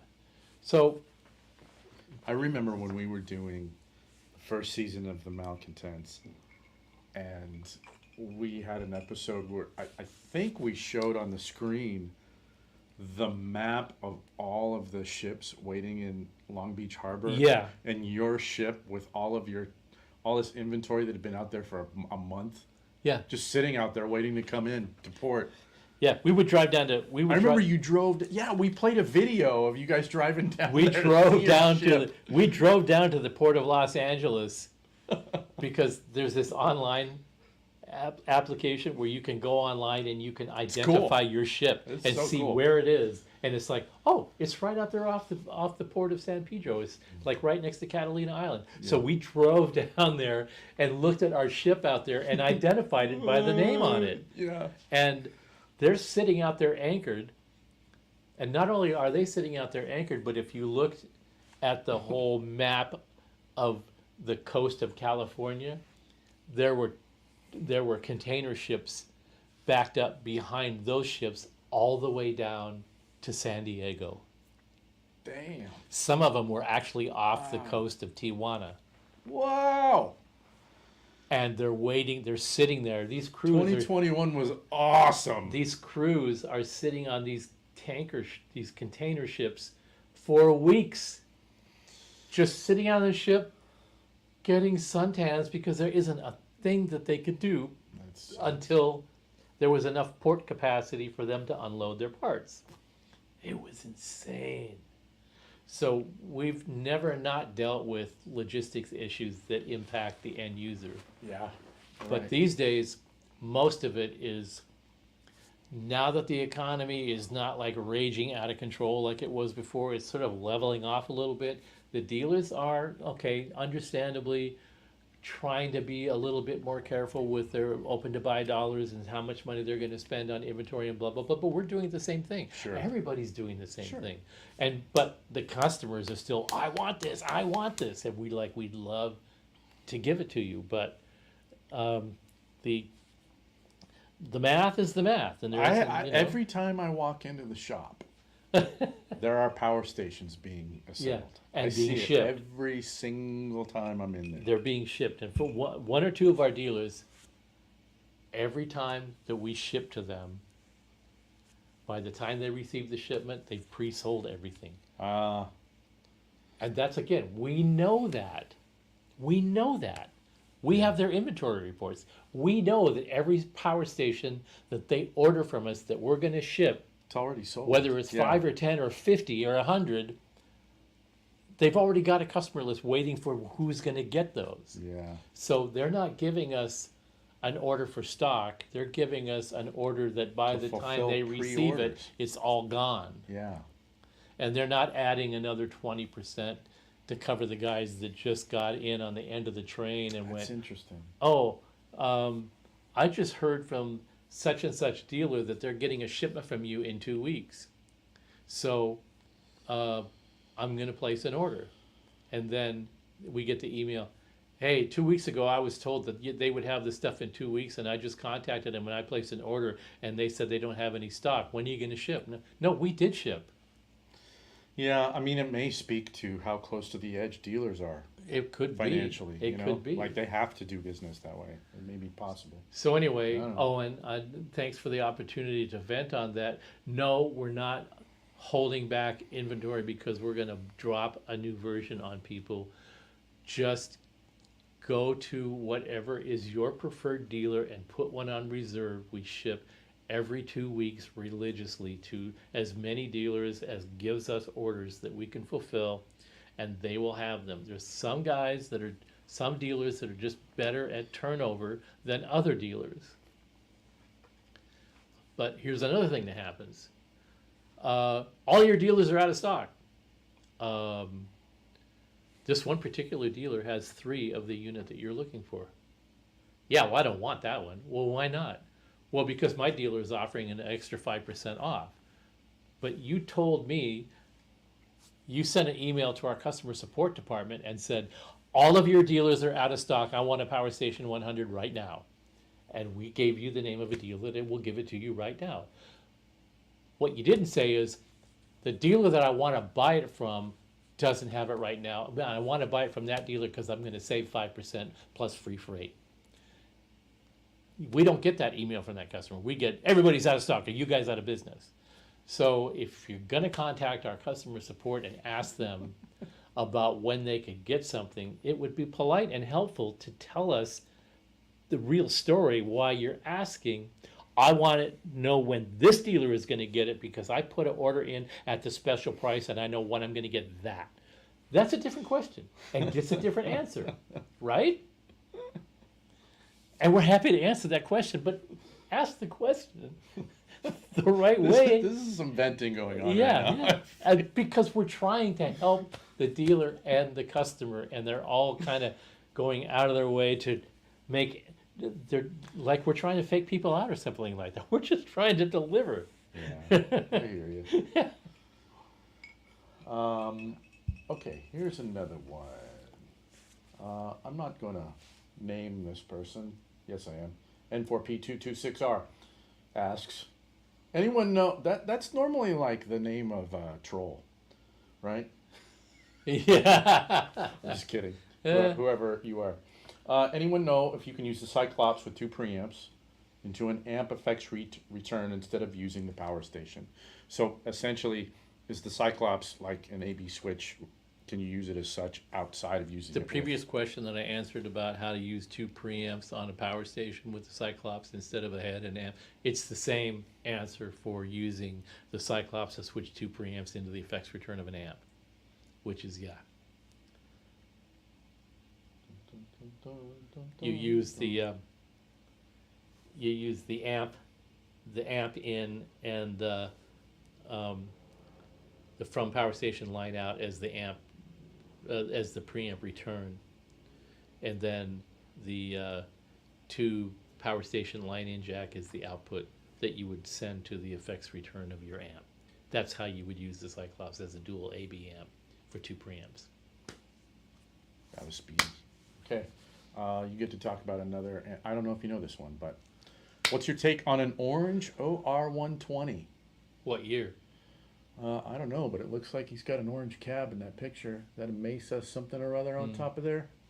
Yeah, we need more. Yeah. A little more information to answer that. Yeah, what's the actual question? What's my take on a orange OR120? Probably, do you think it's freaking awesome and do you love it with all your heart and soul?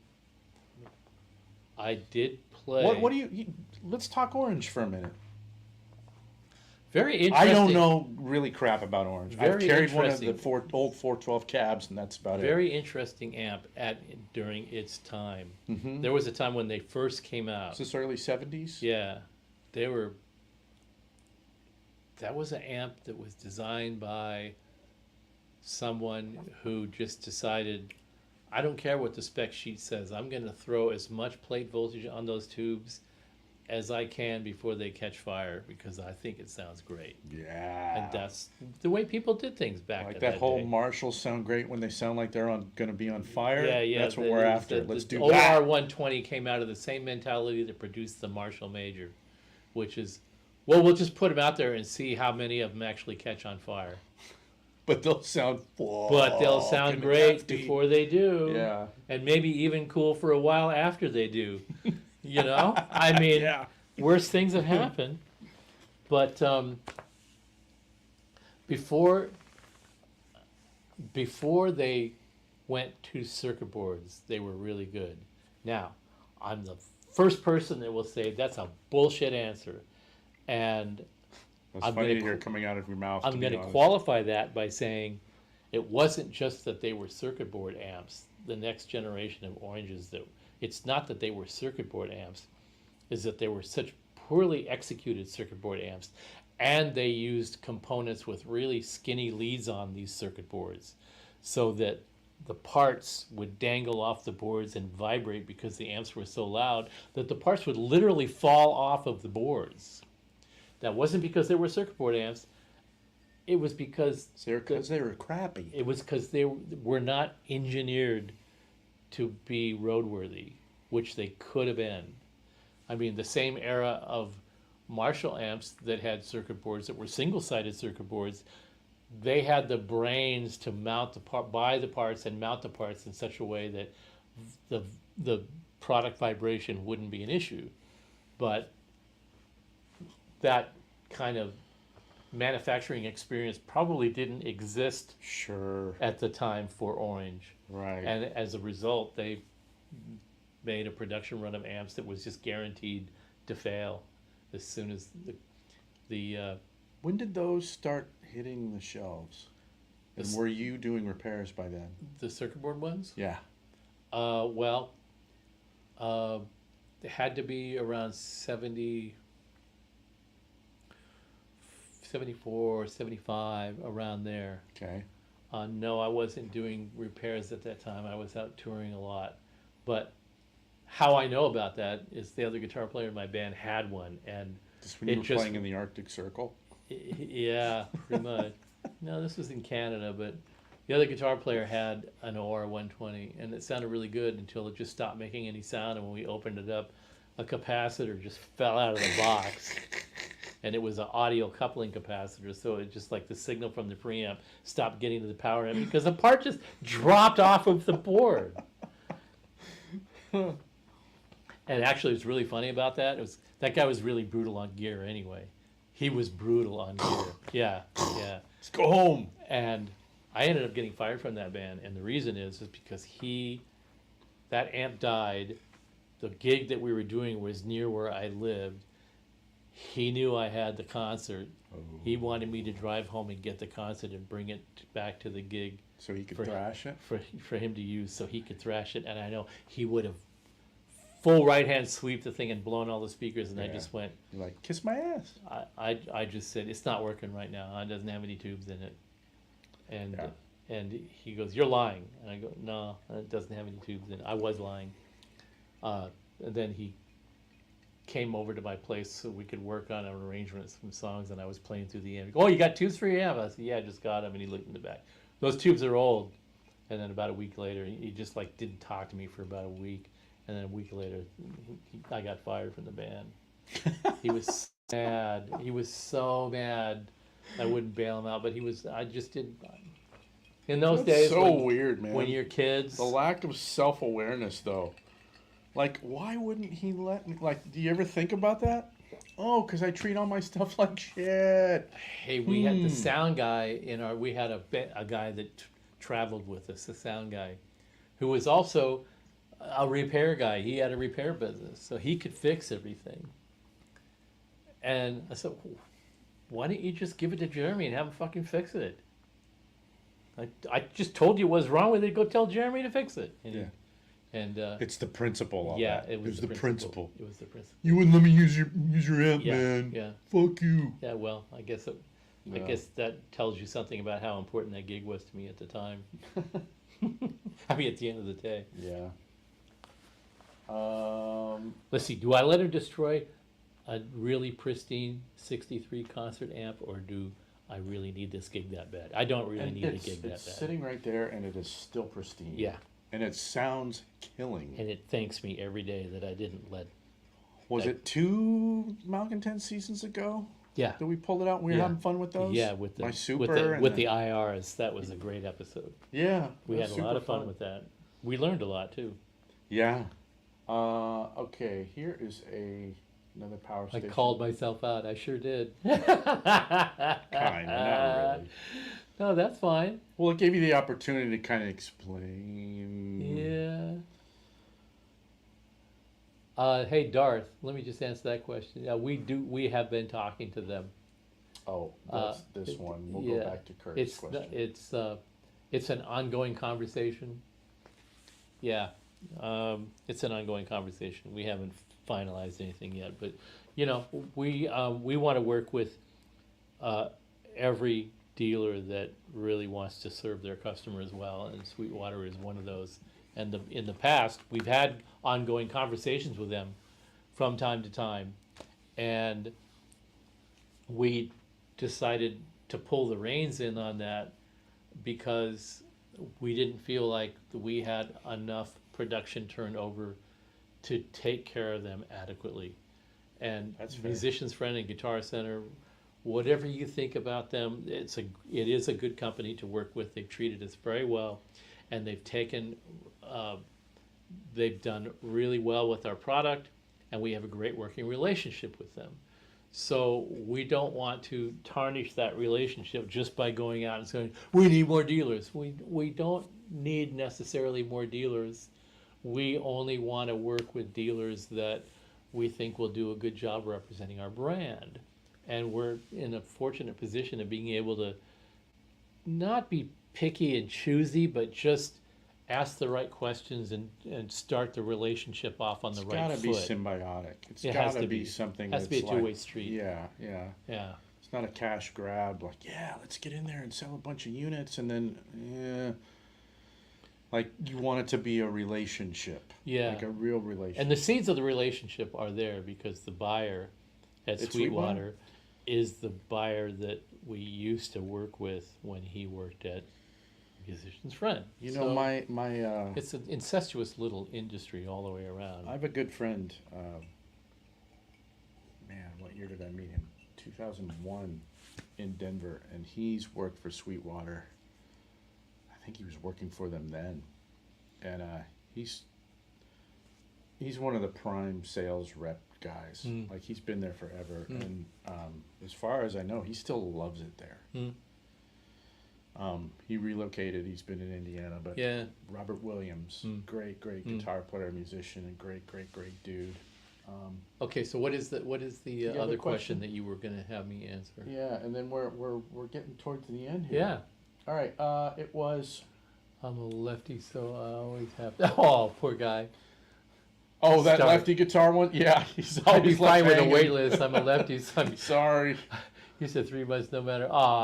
Yeah. You're not gonna have to wait 3 months. In fact, what product are you looking for? Stark 4 machine. Is that the one? Was- I think he was just commenting overall when we were talking about being on a wait list for power stations. I'll tell you They what. weren't. Washington Music has them in stock right now. Oh, all right. That was one the other day. I checked all of your dealers. Did you check these guys? Oh, I didn't know they were your dealer. Yeah. Oh, they got one in stock. Oh, they're near me. So So- I think Kirk here is basically asking if they can kind of buy a power station from you at cost. It looks like. Am I reading that wrong? No, you're reading it right, and yeah, it doesn't really work that way. We are a manufacturer. We do sell some things direct from time to time, but you have to sort of consider that the dealer's motivation in being a dealer is that they're going to take care of the customers, and the dealer is our customer. Right. So it's our job to make sure our customer is taken care of, and it's their job to make sure their customers you are have two taken care of. tiers of customers, basically. Right. So,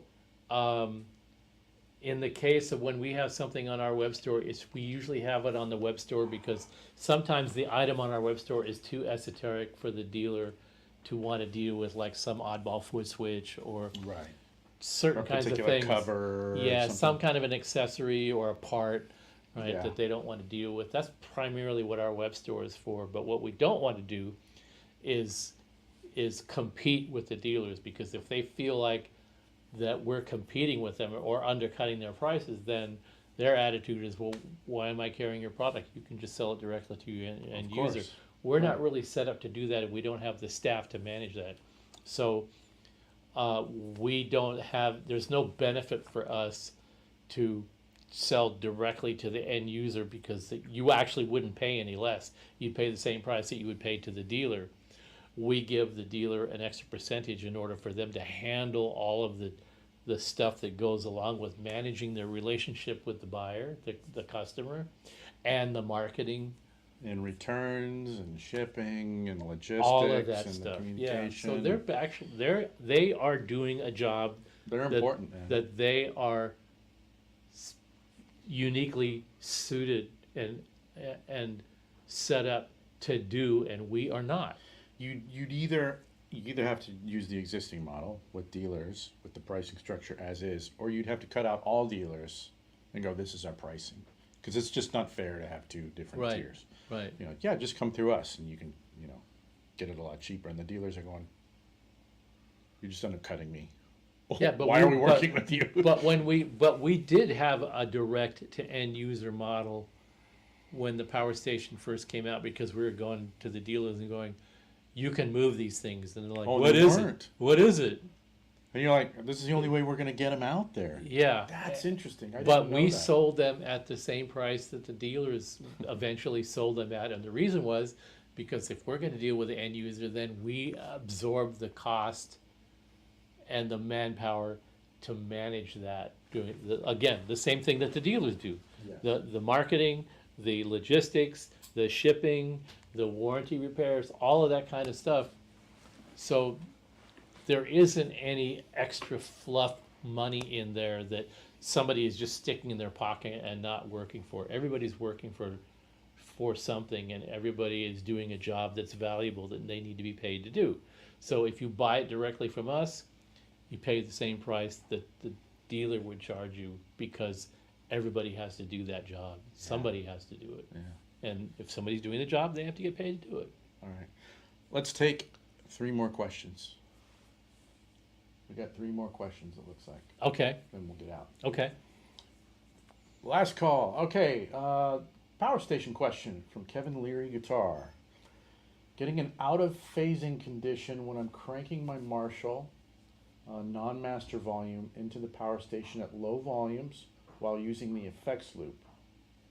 Any fix other than more volume?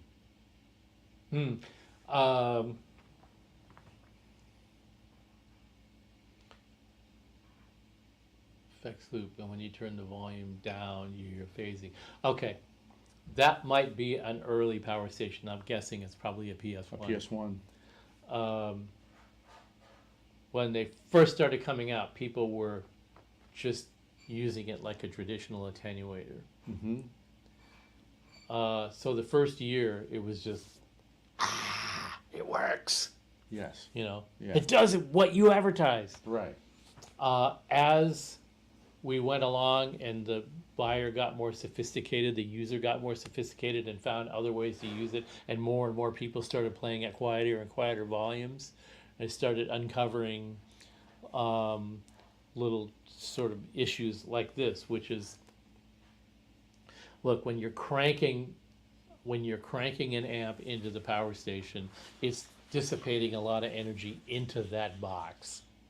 So some of that energy kind of bleeds around inside the box and infects other circuit paths, one of them being the effects loop.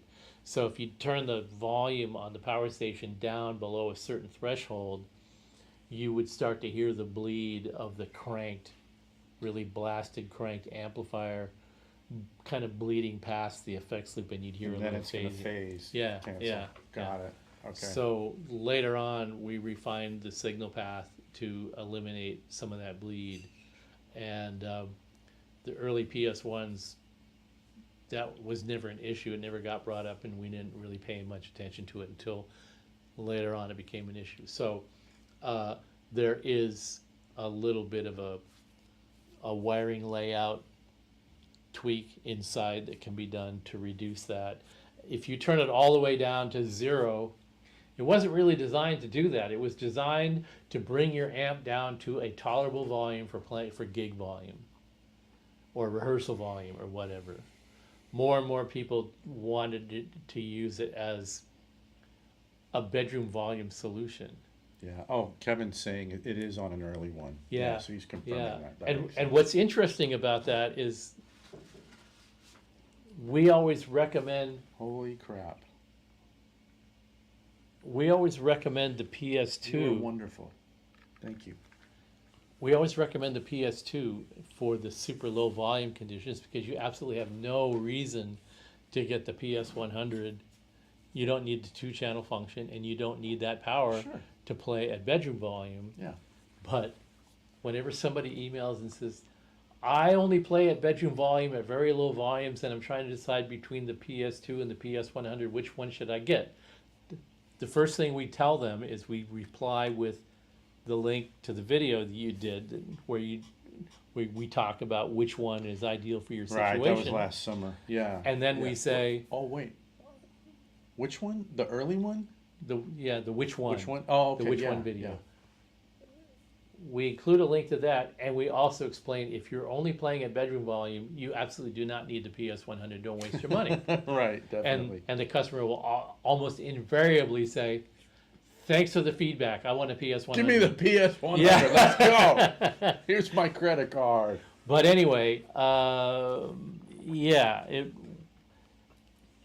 it's sort of defaulted to working that way because it sounds good that way. But there is that threshold below which you can get a little bit of bleed. In the PS2s and the PS2As and in the PS100, that threshold has been reduced a whole lot. In the PS1, that would be, if you've got a local repair tech, we could advise them what to do with That's it. what I was gonna and ask, if you what don't Kevin have a did local for that. repair tech, you can send it to us and we can do a little tweak. Okay. Take care of that. All right, cool. All right, we're almost finished, I need to drink faster guys. because I can't keep up with you. Well, you're answering all the questions. I'm just drinking and listening. Okay. This is along the lines of the power station talk. you have a lot of stores ordering the Cyclops, or where, well, they, I think he's worried, will there be a shortage? That's it. No more ginger. No more ginger. No more We're out. homemade ginger This is ale. the end of the, what did we call it? The Kyoto cooler? Did we Kyoto decide Cooler. I like The- Kyoto Cooler. the misnamed Yeah. Kyoto cooler? Torin, I'm indebted to you for this. This is great.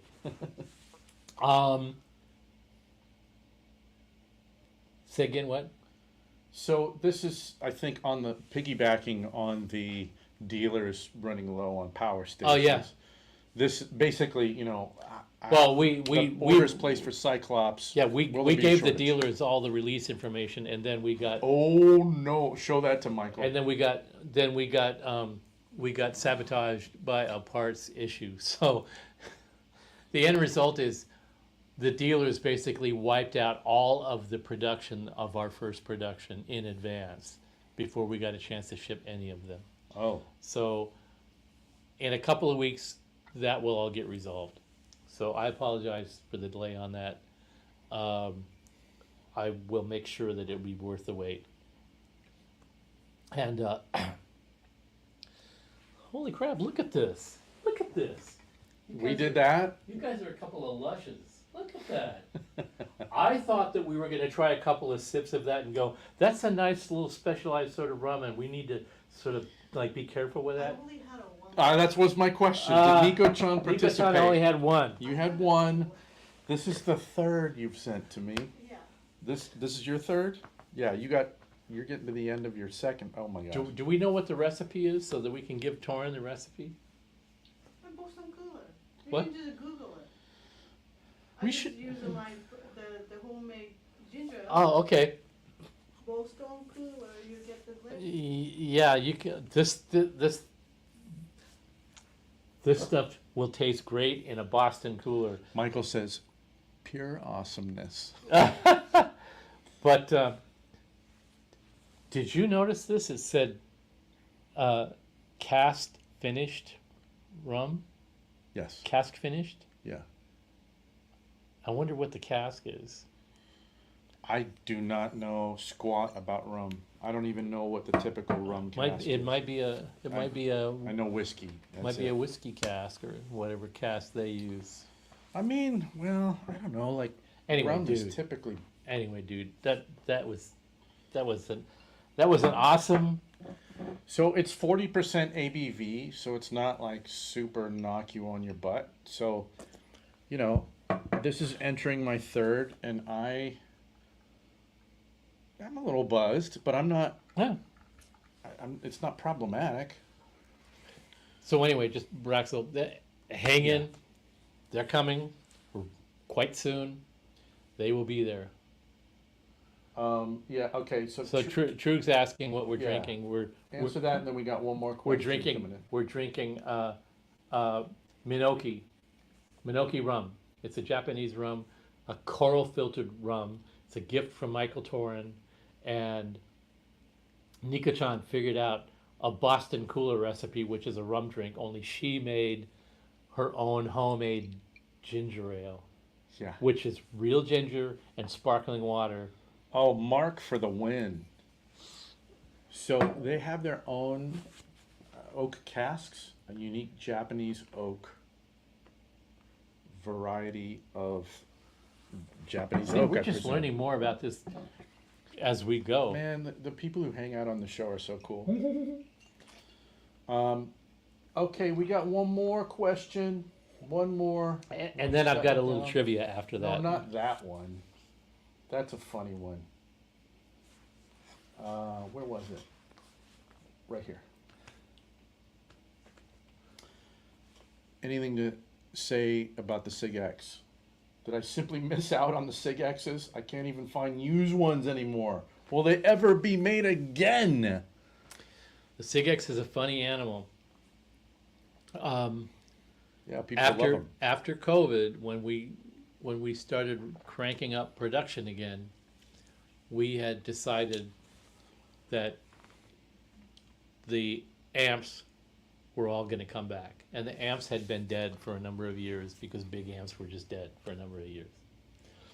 But big amps came back, partly because of the power station, but partly because people started realizing that modelers have a place, but they aren't. They can't be omnipresent. They can't take care of everything. They are what they are. They They're are great what they for are. What they are. So we decided that the Deliverance, the Ultra Lead, and the Sig X were all coming back, and we have been on a quest, given all of the stuff that has been going on in the industry as a whole, and in our part of the industry specifically, dealing with logistic problems and time, and what if any improvements we might want to make, and blah blah blah blah blah on all the various different models. They're coming back. So we do have a special place in our heart for the Sig X. The Sig X is special because the Ultra Lead is part of the Pitbull lineage, which springs from my original concept about how to make an amp do a lot of things. Not just a lot of things, but And a the lot of Deliverance things well. does too. It's like the other fork, Right. Right. And the Deliverance was the other fork. Well, the Sig X was two things. It was the amplifier for the people for whom the Pitbull was a bit much, and the Deliverance was not the right solution. There was another category of player in there that needed something from us that wasn't those two things. And I recognize that there's an in-between territory. And little background on the Sig X is it came around at the time when Mesa and Guitar Center ended up not happy with their relationship, and GC kind of wanted a replacement. I'm gonna run. I'll be right back. And they came to us and expressed that, and we said, yeah, great, but we're not going to make you a rectifier replacement, but we do have something in the works that you guys will be interested in. So that turned into something like, well, maybe what we're working on will work in your directive to try to fill that gap. The trouble is that we're not going to be able to meet their price point. They wanted something a lot cheaper, and they wanted to have a certain amount of say over how it would be produced, what it would sound like, and how it would be marketed. And two of the things that they really wanted us to do was they wanted us to have it loaded with groove tubes, and the cabinets had to have vintage 30s in them. And those were two non-starters for us. I said, number one, we are the designers, you don't dictate our designs. Number two, we don't use vintage 30s, you don't dictate our speakers. We're going to deliver you a product that's going to sound good, and you're going to market it as a product that sounds good. And if what you're saying is you want to talk down to your customers and go, you should buy this because it has groove tubes and Celestians, then it isn't going to fly. We'll give you what we think works. And if you don't think it works, okay. And they said, all right. And then they ended up going elsewhere. They went with another brand. They released that brand. They did everything that they said that we wouldn't do. They said, this amp is going to have 3 channels, blah, blah, blah, blah, blah, blah, blah. It's going to look a certain way. It's going to have vintage 30s. It's going to have groove tubes in it. Everything that you, the guitar player, want. That wasn't, to me, that was 100% wrong marketing. The dealer is telling you, the guitar player, what you want based on bullet point, bullet point, bullet point, bullet point. And I said, we're absolutely not about that. And the Sig X is not going to be about that. So if you have to pass on the Sig X program because of that, fine, I'm okay with that. I don't need the business. And we all agreed to continue to do business together, and they bought all of our other products, and actually they did buy Sig X's too, but they didn't go chain wide with the Sig X, Yeah. like they said they wanted to do, Yeah. and do a complete huge rollout. And boy, am I glad they didn't, because right after that the economy crashed. And if we had delivered them all of the Sig X's that they said they wanted, then That would have went down like a lead zeppelin. they would have still been trying to unload 6X's to this day. Right, and that would have been a big black eye on you, even though it's It not would your have fault. been a It just would have huge sucked. disaster for us. Yeah. So just by being a dick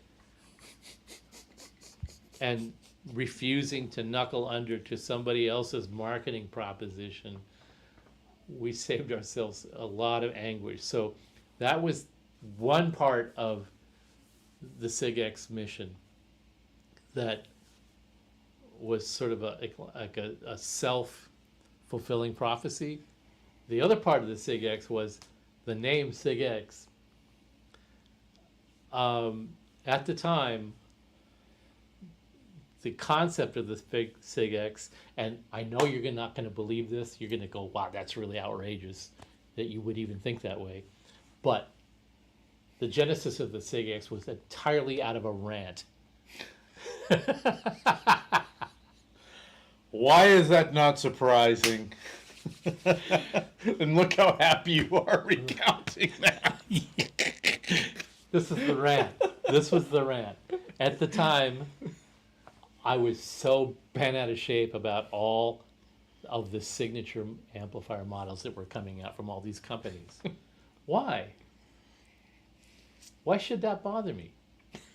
Because every signature amplifier that came out the year that the Sig X came out was an amplifier that the artist didn't use to create that sound, and the artist went to the manufacturer and said basically what the dealers that were trying to get to be our engineering department said to us is, put vintage 30s in it, put this in it, put the EL34s, do this, do this, Right. do this, so that we could put the bullet points all in there that would be of interest to the guitar players that don't really know what to buy. They only know what to buy based on bullet points, and the marketing people only want to market to people that don't understand the way things really work. And why don't they want to do that? Because it requires them to understand the product and describe the product to you, the end user, so that you understand it. And if they don't understand it, how the fuck are they going to tell you how to understand it? They're not going to be able to. All the training, all the committee meetings, all the sales pitch meetings are not going to result in a staff being able to get on the phone with a customer and go, this is the reason you should have the Sig X. They're going to go, this is the reason that you should have X brand that we went with, because it's got EL34s, Groove Tubes EL34s, it's got Right. vintage 30s, Right. It's got this feature that you don't give a shit about, that feature that you don't give a shit about. The only reason that you think about those features is because we told you that you should. And that's what makes an amplifier sound good. And I'm going, wrong, wrong, wrong, wrong, wrong. Guitar players are individuals. They're creative people. They play their instruments out of pure love and joy. They are driven, a lot of musicians are driven to excel, to move their craft forward. They don't give a crap what brand the speaker is or what brand the tube is. They give a crap, did I plug this in and all the hair on my arms stand up? Or in the case of the women, did like energy go up and down my spine all the way down to my ankles and back up to my head when I played a guitar through an amplifier? And did I go, ah, did I do that? That's what the people that we're making amplifiers for do when they plug in and play an E chord. They go, this touches me. And it has nothing to do with marketing bullet points. So with all of the signature stuff that was coming out, you already heard this artist make his initial statement that introduced that artist to you, that made that artist important to you, that made you listen to that person play. regardless of what gear they were using, junky gear, they were using good gear, they were using whatever they could afford, whatever they could steal. It didn't matter. What mattered was the statement that they made with that gear. So you can't go back in time and make a signature amp for that artist and have that artist tell you, yeah, this is what I use. Because you didn't use that to make yourself important to me as a fan or a listener or an appreciator of your art. That's the problem with signature amplifiers. That's why we've never done one. We have one of the most important guitar players, two or three actually, I'm not going to name the other two because we're working on things with other people, but one of our most important influential guitar players in our stable is Page Hamilton. And people gravitate towards him because he is unique and he's driven and he doesn't give a rat's ass about anything you have to say about what he should be playing. And he's partly responsible, almost entirely responsible for the popularity of the Ultra Lead. And he's not demanding that the Ultra Lead be a Page Hamilton signature Ultra Lead, although it should be by every other industry standard. It's funny thinking. And we're going to be working with him on the new Ultra Lead, and he's fully on board with it. Not once has he ever said, "Are you going to put my name on the front of it?" He doesn't give a rat's ass. So, all of that to say, this is my rant of the day. This is my big rant. Took an extra 30 minutes. We're still It's not going to be the helmet lead? It's not going to be the helmet lead. Damn. The Ultra But helmet? all of this goes to say, it's like, so what does that got to do with the Sig X? The Sig X was, you're an unknown artist, the record label hands you a contract, you sign the contract, and then you go off and you make your statement. And if you're successful, you make an impact on your audience. And who is that artist? Whoever it is, it doesn't matter. Sign on the bottom line. And if you can't write, sign an X.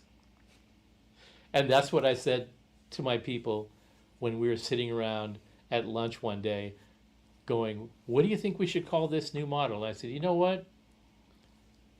And somebody mentioned, maybe it should be somebody's signature amp. And I said, let me tell you what I think about that idea. I don't think that the artist that you're talking about, that you want us to make this amp a signature amp for, I don't even think he can write. So if it was going to be a signature amp for this guy, it would have to be an X on the contract. So why don't we just call it the Sig fucking X? And everybody just went, that's brilliant. That was strictly out of my disgust for the whole concept.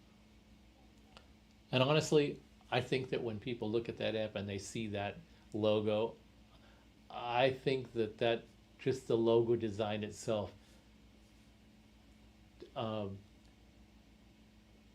exhibits that attitude. I think that the logo design itself transmits, that attitude, that the signature that goes on this amp is the sound that you apply to it. That's the way you explained it to me. That's what the signature is about, and that's why it's everybody's signature that's amp. right.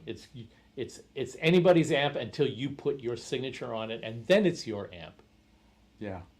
So that's all I'm going to say about that. But thanks for raising the whole discussion, because I was just in the mood to have a rant, and that was a pretty good rant. And we didn't go too far off the rails. That was a pretty good rant. And if anybody is looking back here, wondering what this thing is behind me, we'll talk about that in the next show. How about that? All right, that sounds good. One more quick question, and then we out. I have a VHT Pitbull 5012 combo Mm-hmm. with a red power switch. Is there any reason why the switch is red and not green? It's got a red power switch? You didn't do that? Because some asshole couldn't call the factory and order the replacement switch from us so that it would be green. However, you can. All you have to do is send an email to support@fryette.com. F-R-Y-E-T-T-E. There's only 2 E's in Fryette. So if you put 3 E's in it, your email won't get to us. support@fryat.com, your name, address, and phone number. We'll send you the green switch at no charge. There you go. Because that's what we do. All right, and that brings an end to this episode of the Malcontents. Oh, there's one more quick question. 6550 or KT88s in the PS100? Up until recently, KT88s would not physically fit. Only the latest version of PS100 can accept 6550s because of the physical size. So it depends on when you bought the PS100. There isn't a whole lot of, because of the design of the power station itself, there isn't a really that noticeable difference in performance between the KT88 and 6550 in that amp. In the Deliverance, you'll hear more of a difference, but in the PS100, you won't. So you're just go with the 6550s. KT88s tend to be a little boomier on the bottom end and might make the bottom end sound a little wobbly in the power station, which you don't want. Just go with the 6550s. Unless you want wobbly low end. Unless you want wobbly low end, yeah. Yeah. Okay, what was All right, you guys. I want to see Torrance comment. Oh, he said he was driving from San Francisco back to LA. Oh, How cool. drive safe. He should come on the show at some point. You should. Yeah. All right, you guys. Thanks for hanging out with us. We'll be back in a couple weeks. We Wait, made it. are you in town in a couple weeks? Are we able to do it in a couple weeks? I think you said you can. I think we said we're good in 2 weeks. I think we're good in 2 weeks. We'll see you in 2 weeks, y'all. Love you. Yeah. Love you. Love you too, man. It's a big love fest. Look at this. I'm pressing out. Good night, guys. Good night. Bye-bye.